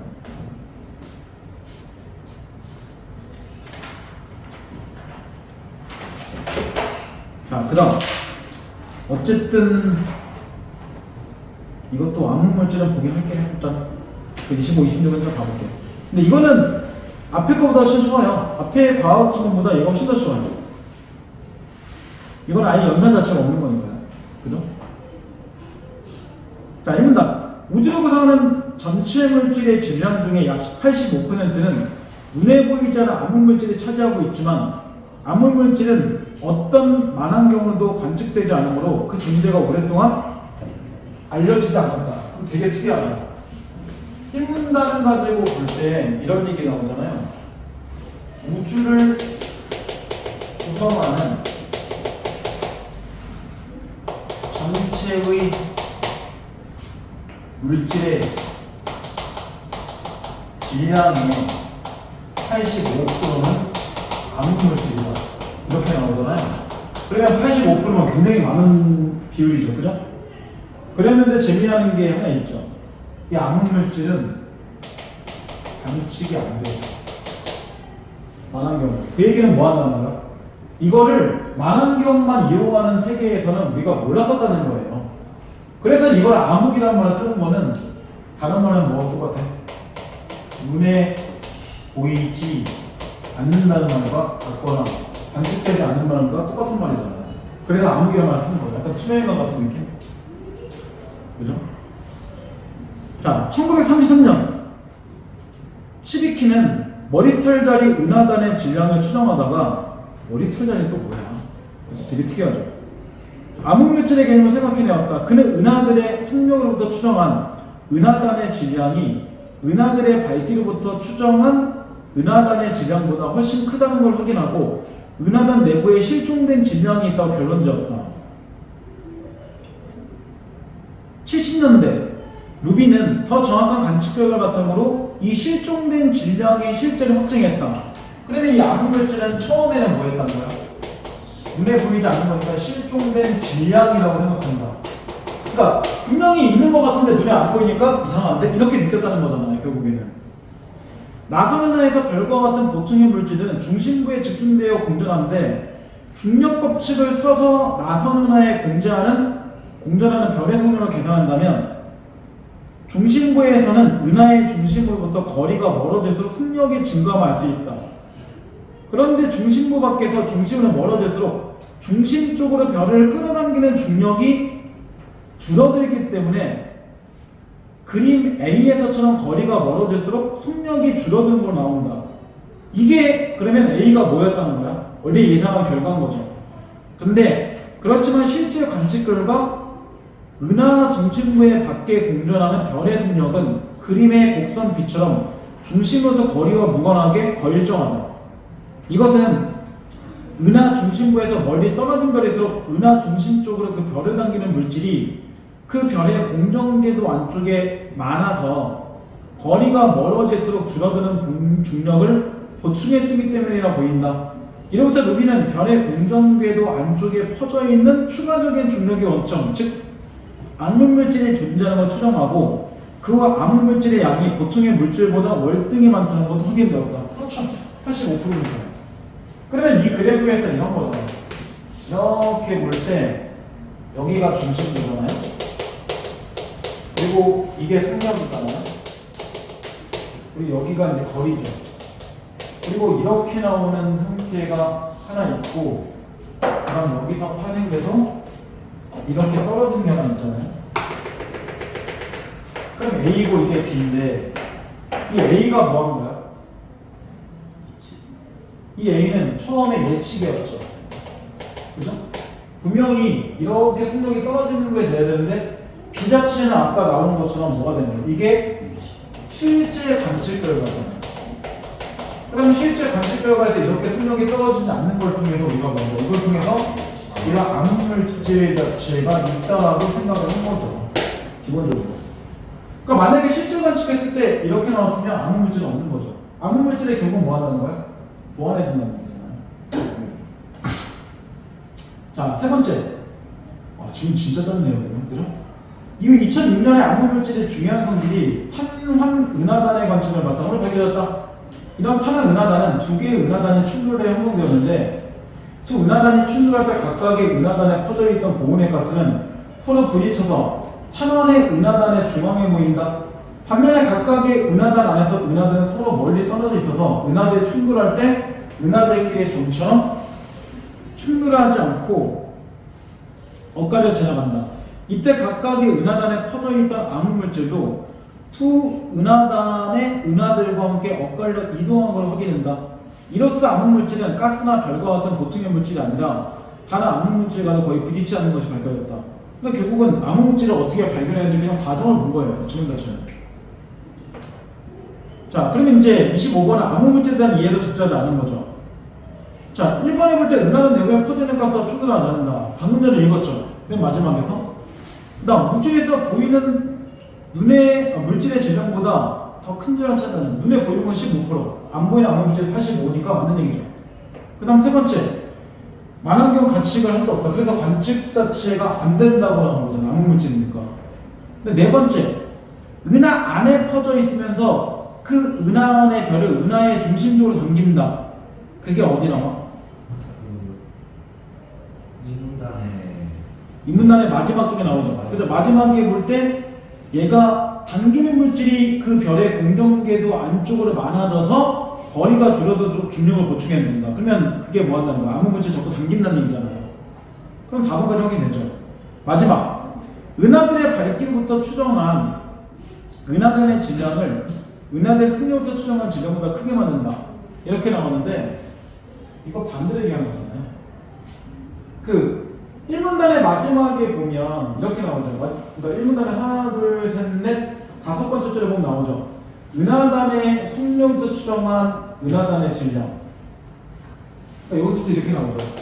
속력으로 추정한 은하단의 질량. 이런 게 하나 있고, 그 다음에 은하들의 밝기부터 추정한 이런 은하들의 밝기로 추정한 은하단의 질량 이렇게 있는데 이거보다 이게 더 크다니까 어떻게 해야 돼? 이렇게 가야죠, 그죠? 근데 5번은 거꾸로 했잖아. 은하들의 밝기부터 추정한 은하단의 질량 자체가 얘보다 더 크다 이렇게 거꾸로 바꿨으니까 문제가 되게 썰렁해요. 근데 똑같이 은하단의 질량이라는 말이 나왔으니까 여기서 중요한 말은 여기죠. 말 그대로 A가 크냐 B가 크냐, A보다 B가 크다 이렇게 나왔으면 되게 쉬운데 문제가 그 쉬운 걸 문장이 길어지니까 헷갈리게끔 해주는 거예요. 경우는. 자, 그 다음 26번. 곡선 B에 대한 설명을 적절하지 않은 거. 곡선 B는 무조건 뭐야? 관측 진짜 결과다. 실제 결과는 무조건 B란 얘기야. 그러면 1번에 볼 때 관측 결과를 그린 곡선이다. 정확하게 맞는 얘기죠. 그 다음 두 번째. 실종된 질량의 존재를 확인해줄 정보를 포함하고 있다. 그게 뭔데? 암흑물질이잖아요. 결국은 이걸 통해서 아까 암흑물질을 규명한 거니까 맞는 얘기죠. 세 번째. 중심부 밖의 경우 별의 공전 속력에 영향을 미치는 중력이 A보다 크다. 그래서 뭐 한 거야? 안 떨어진 거잖아. 그러니까 맞는 얘기죠. 네 번째. 중심부의 경우 거리와 별의 공전 속력이 비례한 걸 통해서 암흑물질이 중심부에 집중되어 있다. 아니죠. 암흑물질이 만약에 중심부에만 여기 집중되어 있으면 이렇게 중심부에 멀어질수록 속력이 뭐 해야 돼? 떨어져야죠. 근데 중심부에서 이렇게 멀어졌는데 속력이 안 떨어진다는 건 암흑물질은 중심부에 있는 게 아니라 이쪽으로 뭐하면 이런 식으로 쏠리게 있다는 얘기겠죠. 그죠? 이 설명대로 본다면. 그러니까 정답 4번. 이렇게 되겠죠. 중심에서 멀어져 있는 거죠.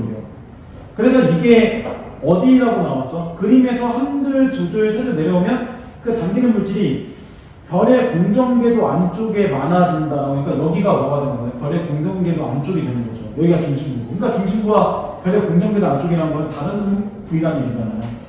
그러니까 정답 4번 이렇게 나오겠죠. 그 다음 마지막 5번. 중심부 밖의 경우 은하의 중심에서 멀리 떨어지는 거일수록 그 별을 은하 중심으로 당기는 암흑물질이 많이 있다. 왜냐면 중심부 밖에 어디니까? 여기들이잖아요. 여기들에서 얘가 속력이 안 떨어진다는 거는 결국은 이쪽에서 계속 많이 당기고 있다는 얘기잖아요. 그러니까 사실은 이건 설명 안 보고 이 그래프만 보고도 알 수 있어요. 왜? 이게 진짜라면 속력이 안 떨어지고 이렇게 떨어지는 거 있으면 암흑물질 때문에 이렇게 가고 있구나 확인할 수 있으면 암흑물질은 중심부에서 멀어진 곳에서 있겠구나. 그래프를 통해서 확인할 수 있는 거니까요. 기본에. 이런 정도만 과학이 나오면 굉장히 맨날 편할 건데 이 정도 안 나올 겁니다. 기말 대회 들어가기 전에 인문, 예술, 과학 통화까지 한 주씩은 할 거잖아요, 여기가. 그죠? 이제 6월 첫 주에 시험들이 들어가면 다 못하겠네요. 과학기술 정도 하다가 또 시험들이 들어갔을 때문에. 우리 5월 달에 한 번 쉬어요. 수급반은. 5월 15일 날 휴강입니다. 알고 있잖아요. 네. 오, 어떻게 알았어? 얘기 안 하는데? 지금 얘기하는데? 얘한테는 얘기했지만 5월 15일 날 휴강한다고 내가 지금 처음 얘기하는데? 너한테는? 오늘 얘기 안 했어? 근데 얘기할 리가 없지. 세미나 학원 그 직원 워크숍 보고 그래서 15일 날만 휴강. 직원 워크숍이에요. 저희 개원 기념일 이런 거 있어요. 저 언제가 개원인지 모르겠는데 정확하게 그런 거 쉬는 일이 없어서. 근데 개원한다고 기념해서 쉬는 학원을 본 적이 없었죠. 저도 쉬어본 적 없고.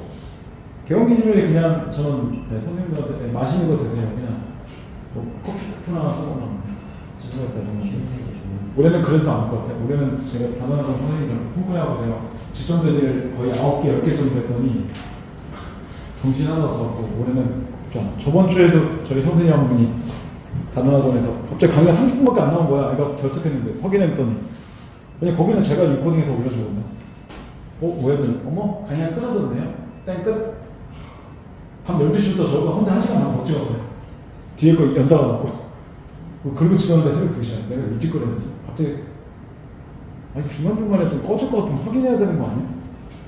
강의가 30분 나왔는데 얘한테 30분을 보내줄 수가 없잖아. 야 30분만 받아야 되나? 이럴 수 없잖아. 나머지 내가 새벽에 찍었지 뭐.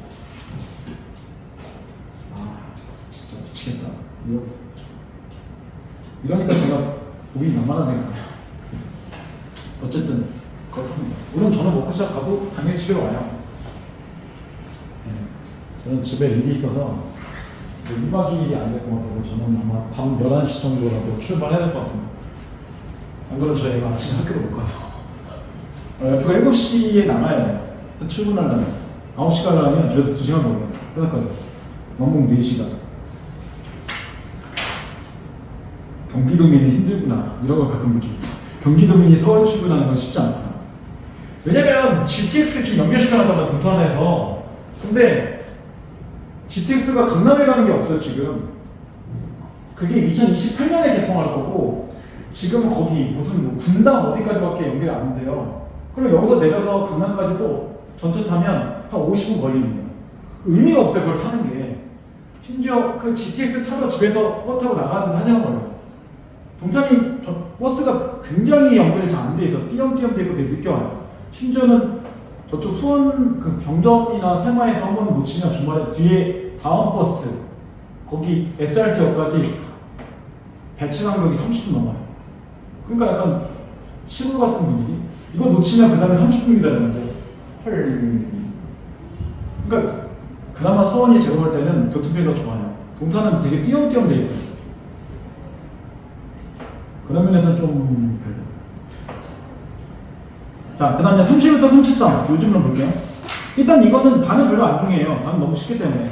근데 이거 가하고 나 이 두 개 작품은 되게 중요합니다. 자, 그럼 가하고나의 주제가 뭘까 해요? 가보나요? 예. 임에 대한 그림 아니에요? 그렇죠. 임에 대한 그림. 이번에 나오는 무조건 중요하니까요. 고전을 공부할 때 보면 특히 고전시 중요한 것들은 이렇게 연결되어 있는데 이별의 정함이 중요한 이유는 단순하게 이별의 정함이 이런 남녀의 사랑은 당연히 들어가겠지만 이걸로 끝나지 않기 때문에 그래요. 물론 여기는 두 개는 남녀의 사랑으로 끝나긴 하지만 이거이면서 또 모두 들어가냐면 이별의 정함과 연결시킬 때 가끔 이것도 영분지정도 결국은 남녀로 치원해서 들어가는 경우도 있잖아요. 그럼 이 결과 그대로 연결되겠죠. 그리고 보통 영분지정이 들어갈 때 두 개 중에 하나예요. 뭐 유배가 있어서 임금을 그리워하거나 아니면 자기가 속기를 떠나는 상태에서 자연을 임금을 그리워하거나 연결되기 때문에 이런 것들과 또 여기서 또 이렇게 연결시켜서 같이 가기도 한단 말이에요. 그러니까 이별은 남녀의 수도 있고 임금과 신하의 관계일 수도 있고 그렇기 때문에 이게 여러 형태로 파생이 가능합니다. 청춘을 작품 할 때 많이 배우잖아요 그런 거. 그죠? 그리고 얘는 지금 없죠 설명이. 너무 뻔한 작품 나오기 때문에 아예 보기 뭐 설명도 없어요. 첫 번째, 두 번째 같은 경우는 사사시죠. 이게 첫 번째 가 같은 경우 첫 번째 줄이 초장이고 두 번째, 세 번째, 네 번째, 다섯 번째 줄까지가 중장이고 마지막 줄이 중장이에요. 그럼 나 같은 경우는 첫 번째 줄이 초장이고 두 번째, 세 번째, 네 번째, 다섯 번째 줄까지가 중장이고 마지막 줄이 중장이 되는 거예요. 그러니까 둘 다 중장의 길이가 상당히 길어졌죠. 거죠. 보게 되면.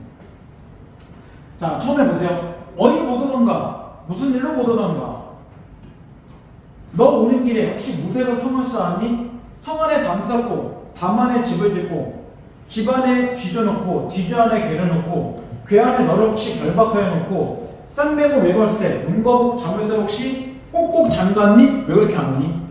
그러면 이 가에서 초장에서는 뭘 보여줘?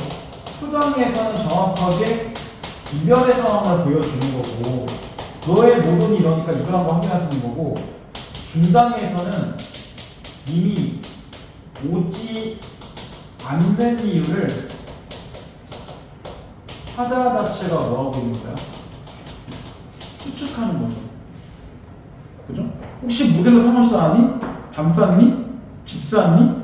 지주 안에 넣었니? 너 결박했니? 근데 이거 보면 모델로 성을 쌓고 라고 끝나고 그 다음에 성을 또 연결시키니까 해원법 뭐가 나와?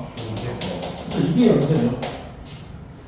물론 열거라고 얘기해도 맞아요. 열거이면서 연세죠. 그 다음 한 달로 서는 날인데 왜 나를 볼 하루가 없을까? 그럼 마지막 종장에서는 살짝 뭐하고 있어? 원망이 있죠. 아니 한 달이나 됐는데 왜 안 와? 우리가 여기서 이미 왜 안 온지는 모른다. 이거 알 수가 없죠. 그 다음 나 천천히 물고 가는 외기럭이 날지 말고 내 말 좀 들어줘. 그럼 내가 기러기에게 뭐하고 있어? 말을 건네고 있죠.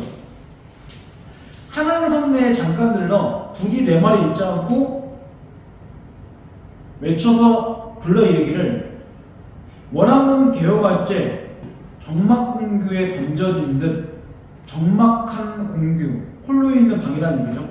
그런 방에 던져진 듯 홀로 앉아 님을 그리워서 차마 못 살겠나 라고 한 부디 한 말을 네가 좀 전해줘.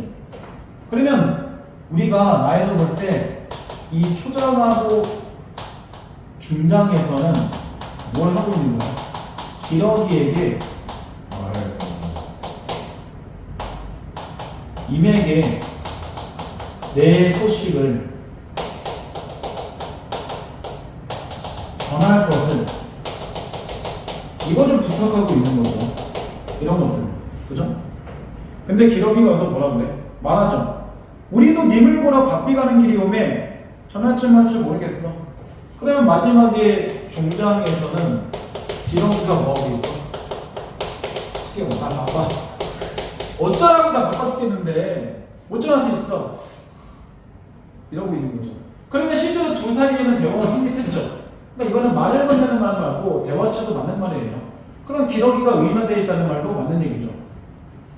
물론 기러기한테 진짜 이렇게 일하고 기러기가 나한테 진짜 이렇게 말하는 건 아니겠죠. 근데 이러면 차이점이 있지. 기러기는 님이 있는 곳을 갈 수 있는 곳. 그러니까 내가 얘기하는 거지만 나는 님이 있는 곳을 못 간다는 거죠. 그러니까 여기서 기러기하고 하자는 상황에 대한 대조가 문제, 갈 수 있는 것과 없는 것. 이렇게 되는 거죠. 자, 마지막 정선아리랑은 별 내용 없어요. 이거 그리고 내용들이 되게 끊어집니다. 아리랑이고 이거는 딱 봐도 후용구 같은 거죠. 아이장고리를 나를 넘겨주게. 아우라질 배수공아 배좀 건너주게. 쌀이꼴에 올동백이 다 떨어지는구나. 민둥상곱이 고산이다 늙었고 이 집의 정근님 그대는 늙지 마세요. 서산의 지름에 지고 싶어지나? 정그리고 가신님은 가고 싶어 가나? 그럼 님이 간다는 얘기잖아요. 이것도. 성리형님 사촌형이 시달이 어떠십니까? 갑자기 생뚱맞죠 내용들이. 그러니까 내용이 연결이 안 돼요.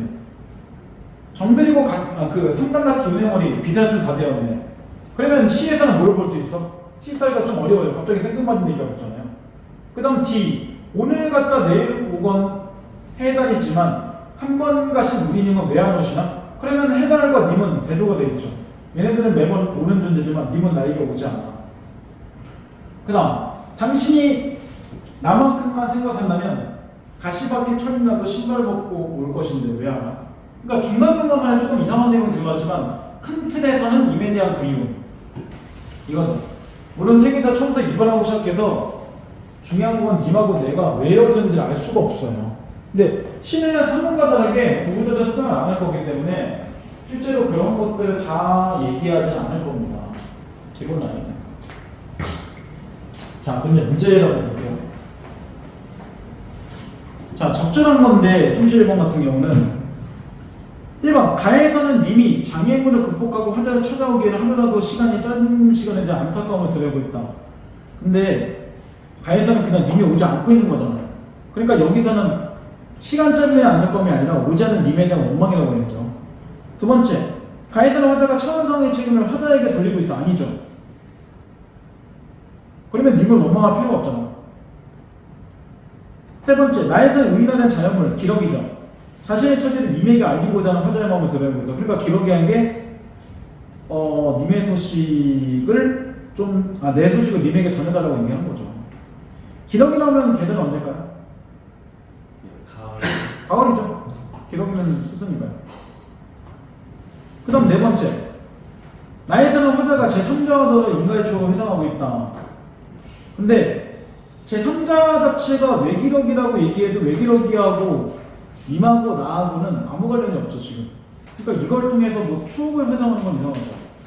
그 다음 둘 다 이미 거주하는 공간의 특징이 유사하다라고 나오는데 이미 어디에 거주하는지 알 수가 없잖아요 지금. 떨어진 것만 알 수 있을 거예요. 자, 그 다음 32번 적절하지 않은 거예요. A. 이미 자연의 섭리에 영향을 받지 않기를 기원하는 말로 임에 대한 애정을 나타내고 있어. 그래서 정든님 늙지 마세요. 그 얘기는 님에 대한 애정이죠. 님아 늙어버리세요. 이건 원망이고. 그죠? 그 다음 B. 이미 떠나가는 것을 자연상에 빗대고 있다. 그런가요? 그렇죠.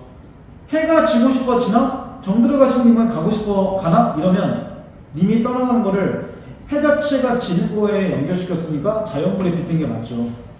그 다음 시에 보면 묻고 답한 형식을 빌리고 있다. 그래서 첫 번째 시살이 어떤 식과 묻고 두 번째 시살이가 되게 힘들다고 답하고 있는 거죠. 네 번째 떠나가는 것은 자연의 순환적 질서에 따른 것이므로 님이 돌아오지 않는 것도 그 질서에 따른 것으로 받아들이고 있다. 근데 뒤를 보면 왜 님이 안 오지? 이랬으니까 이거는 님이 돌아오지 않는 거를 그냥 받아들인 게 아니잖아요.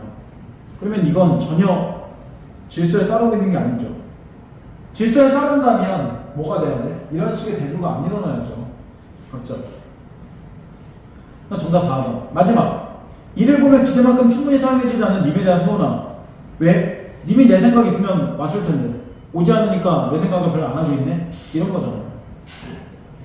자, 3번. 자, 가나다를 이해하는 것으로 적절하지 않은 것은 가에서는 모세로 성을 쌓고 성원에 담을 쌓고 해서 연세도 이어지면 알 수 있다. 물론 이거는 그 다음을 봐도 계속 연세적으로 이어져요. 기본적으로. 그 다음 두 번째, 나의 한양성내에 잠깐 들러서 전막 공기에 던져지는 홀로 앉아. 근데 이거는 시간하고는 전혀 상관없잖아요. 전막 공기라는 게 그냥 혼자 있는 방이라는 뜻이니까 혼자 있는 상태에서 시간이 지금 흘러가는지 안 흘러가는지는 우리가 정확히 알 수 없으니까 이거하고 시간의 순전적 그점하고는 안 맞죠. 정답 2번 나온 거고 이건 해석 문제예요. 세 번째, 식지주, 배등과 고비, 고사리 등을 통해서 보면 생활에 밀접한 삶을 이용하고 있다. 물론 이거는 그 당시의 생활이죠. 지금 우리하고는 거리가 멀지만 그 당시하고는 연결되겠죠. 그 다음 네 번째, 어이 못 오던가 무슨 일로 못 오던가 형님 언니 사촌 형님 이런 단어 구조를 반복해 믿음과 명성하고 있다. 일단 의도적으로 뭐하고 있는 거야? 운율 주기에서 반복하는 거잖아요. 그 다음 전해주렴이나 건너주게. 그러면 누군가에게 말을 건네는 형식이죠.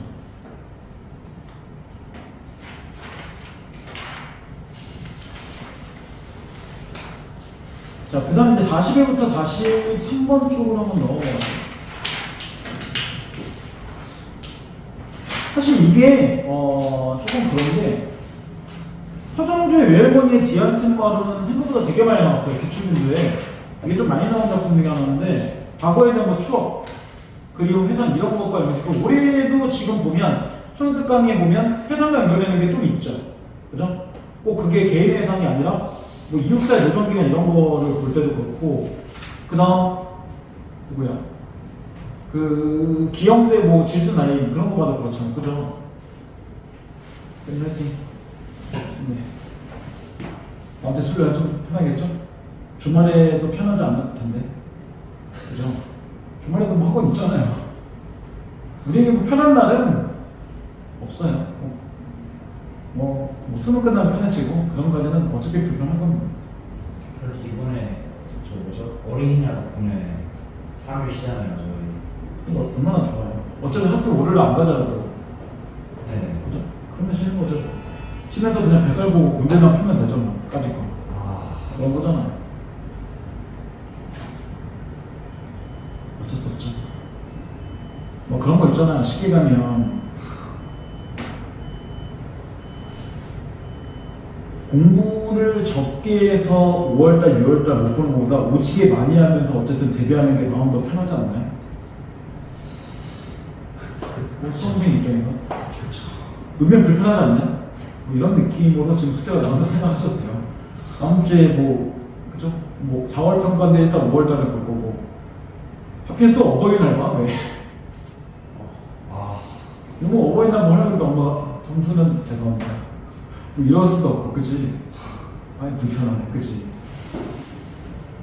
엄마 뭐 하려면 엄마한테 뭐 편지 쓸까? 손편지 뭐 이런 거 어색하네. 안 쓰기도 그렇고 쓰기도 뭐하고. 사인 좀 적어서 고은 시의 작품은 일단 앞으로 나오기 좀 힘듭니다. 이 양반이 이제 미투하고 좀 연결된 게 하나 있어요. 그런 게 있기 때문에 이름은 고은데 하는 짓이 곱지 않아서 네, 조금 어렵긴 하지만 서정조 작품 자체가 좋기 때문에 일단 넘어가서 볼게요.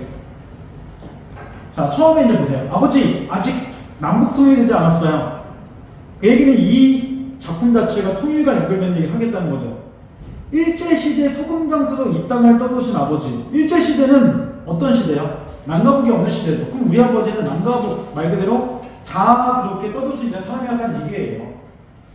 아무리 아버지의 두만과 압록강을 생각해도 눈 안에 산지가 생길 따름입니다. 산지 밑에 나오죠. 눈 안에 핏발이 선다고. 왜? 시대를 생각하니까 그렇겠죠.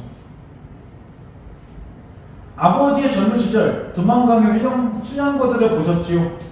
국경수비대의 칼날이 비친 정원 압록강의 붉은 물빛을 보셨죠. 이때 국경수비대는 누굴까요? 일제겠죠. 우리가 노동기 같은 거 하면서 배우잖아요. 그죠? 미랑 뭐 이런 거 배우잖아요. 그죠? 불안하잖아요. 그런 상태가 되겠죠. 얘네가 설마 가만히 있을 거만 보는 사람 있으면 뭐 총 쏘거나 뭐 그럴 거 아니에요. 불안하겠죠. 그리고 아버지는 모든 남북의 마을을 다니면서 하얀 소금을 그렇게 한 대씩 팔았습니다. 때로는 서둔으로도 흥얼거리고 꽃피는 남쪽에서 남쪽이라 밀양을 하도 흥얼거리셨죠. 그 얘기는 뭐야? 아버지는 남가북을 그렇게 많이 떠돌면서 소금장수를 했습니다. 이런 걸로 서도와 남쪽을 따랐다는 얘기한 거죠. 서도에도 갈 때도 있고 남쪽 갈 때도 있고 그렇다는 얘기잖아요. 한마디로 세월을 넣어서 멈추지 않는 물인지라 젊은 아버지의 추억은 이 땅에 남지도 않고 아버지는 하얀 소금 위에 떨어져서 돌아가셨습니다. 그럼 아버지는 정말 소금 져서 돌아간 게 아니죠. 그냥 나이 들어 돌아가신 것 뿐이고 그럼 뭐지 진짜 내가 더 이상 팔 소금이 없네? 그거 죽어야겠어. 이거 좀 웃기잖아요. 자, 아버지 남북 통일이 되면 그럼 아버지는 어떤 사람이야? 통일을 못 보고 죽었다는 얘기죠. 그 얘기를 말하고 싶은 거예요. 이런 남북 통일이 되면 가정이죠. 이 땅에 태어나서 남북을 떠도는 청정한 소금난수가 되세요. 소금이여 소금이여 그 멀리 떨어져 가는 소리를 듣게 하세요. 그럼 아버지 보고 다시 소금 장사하면서 고생하라는 얘기 아니잖아요. 이건.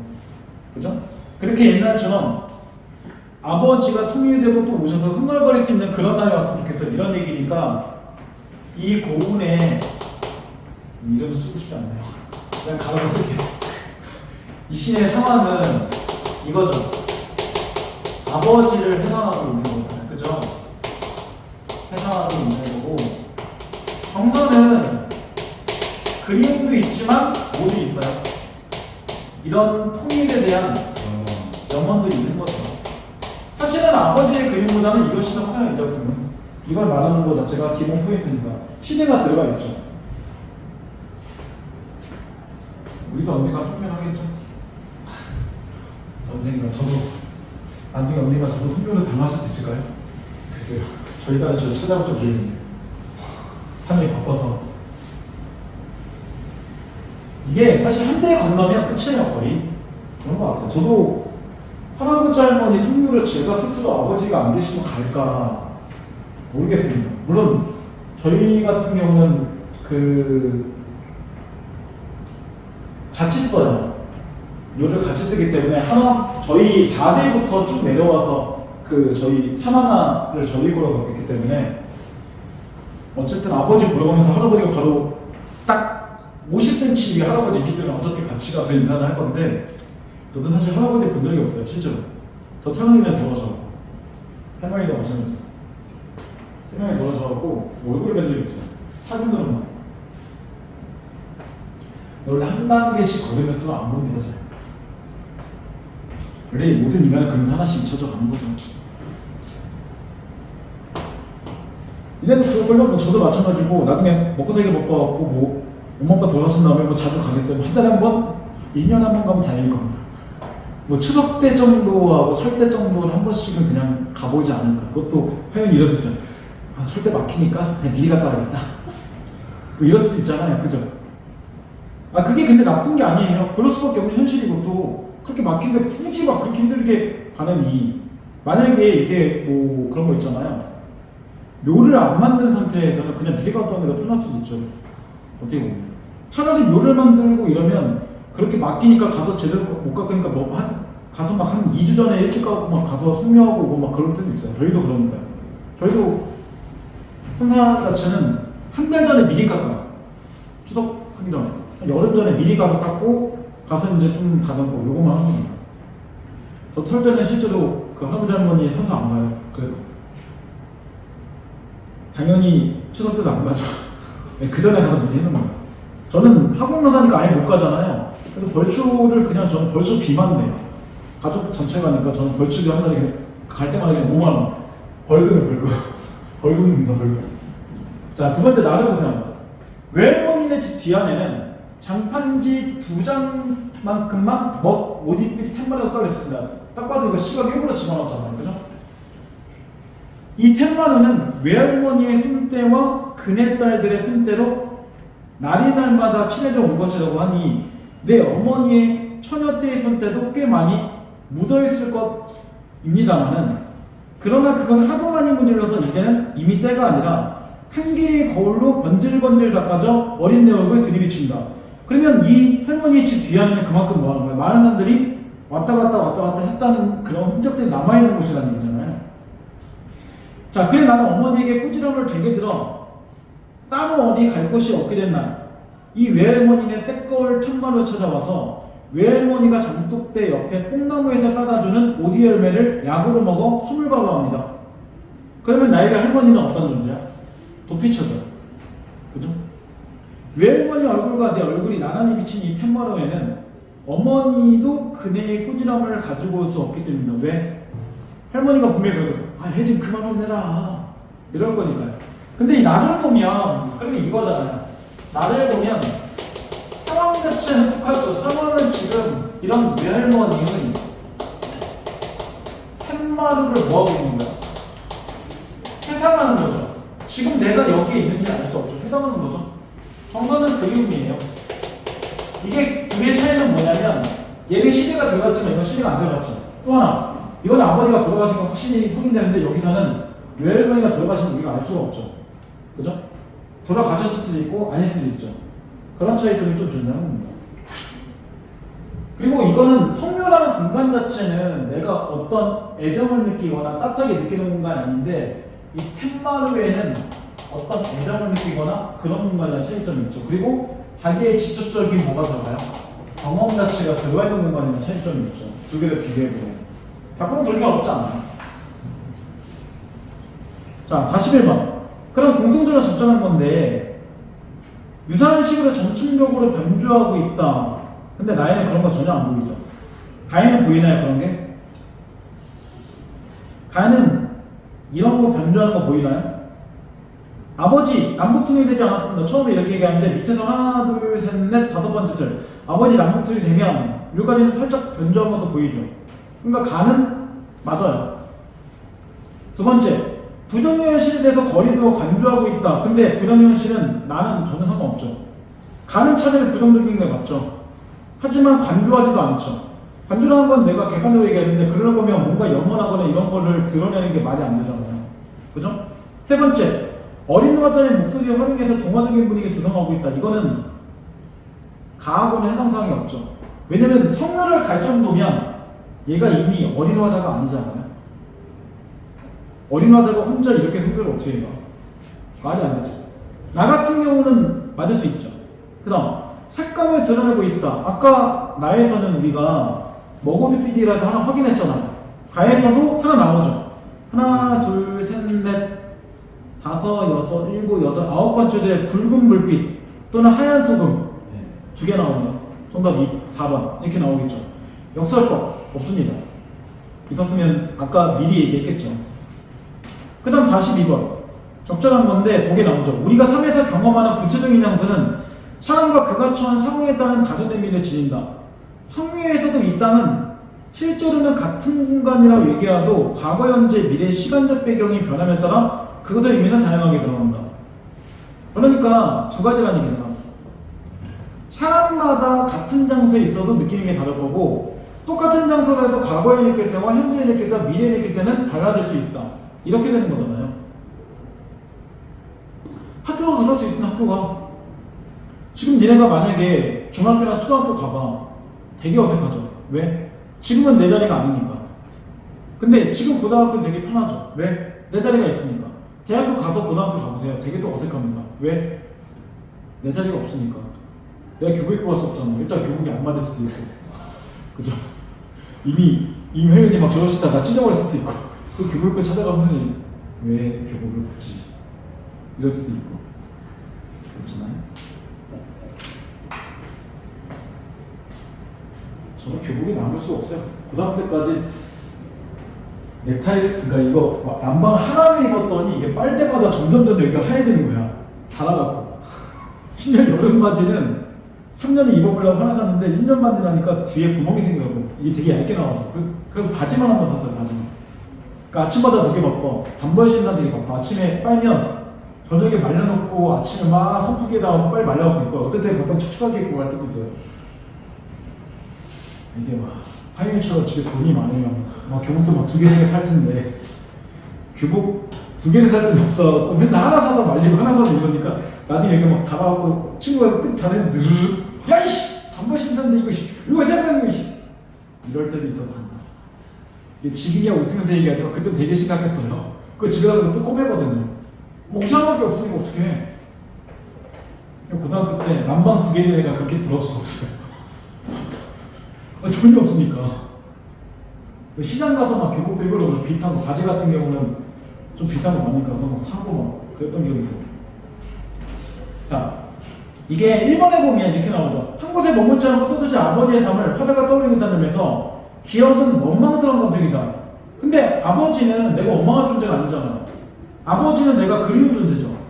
그 다음 두 번째, 기억을 안에서 국경수비대에 칼날에 비친 정문암석강의 붉은 불빛을 언급하고 있다면서 기억은 복원된 민족의 정체성을 깨닫는다. 근데 칼날 자체를 갖고 있는 국경수비대는 일제일 거 아니에요. 그러면 두 번째에서는 뭘 알 수 있어? 일제강점기라는 사실을 알 수 있는 거죠. 그 다음 세 번째, 젊은아버지의 추억이 사라지고 없다면서 니은은 세대교체를 통해서 미래지향적인 변화 추구하는 장소이다. 근데 니은이란 이 땅은 지금 어떤 공간이야? 아버지의 추억이 사라지고 없는 건 맞지만 분단의 장소잖아요. 현재를 볼 때는. 그러니까 뭐 세대교체, 미래지향적 변화 이런 게 아니죠.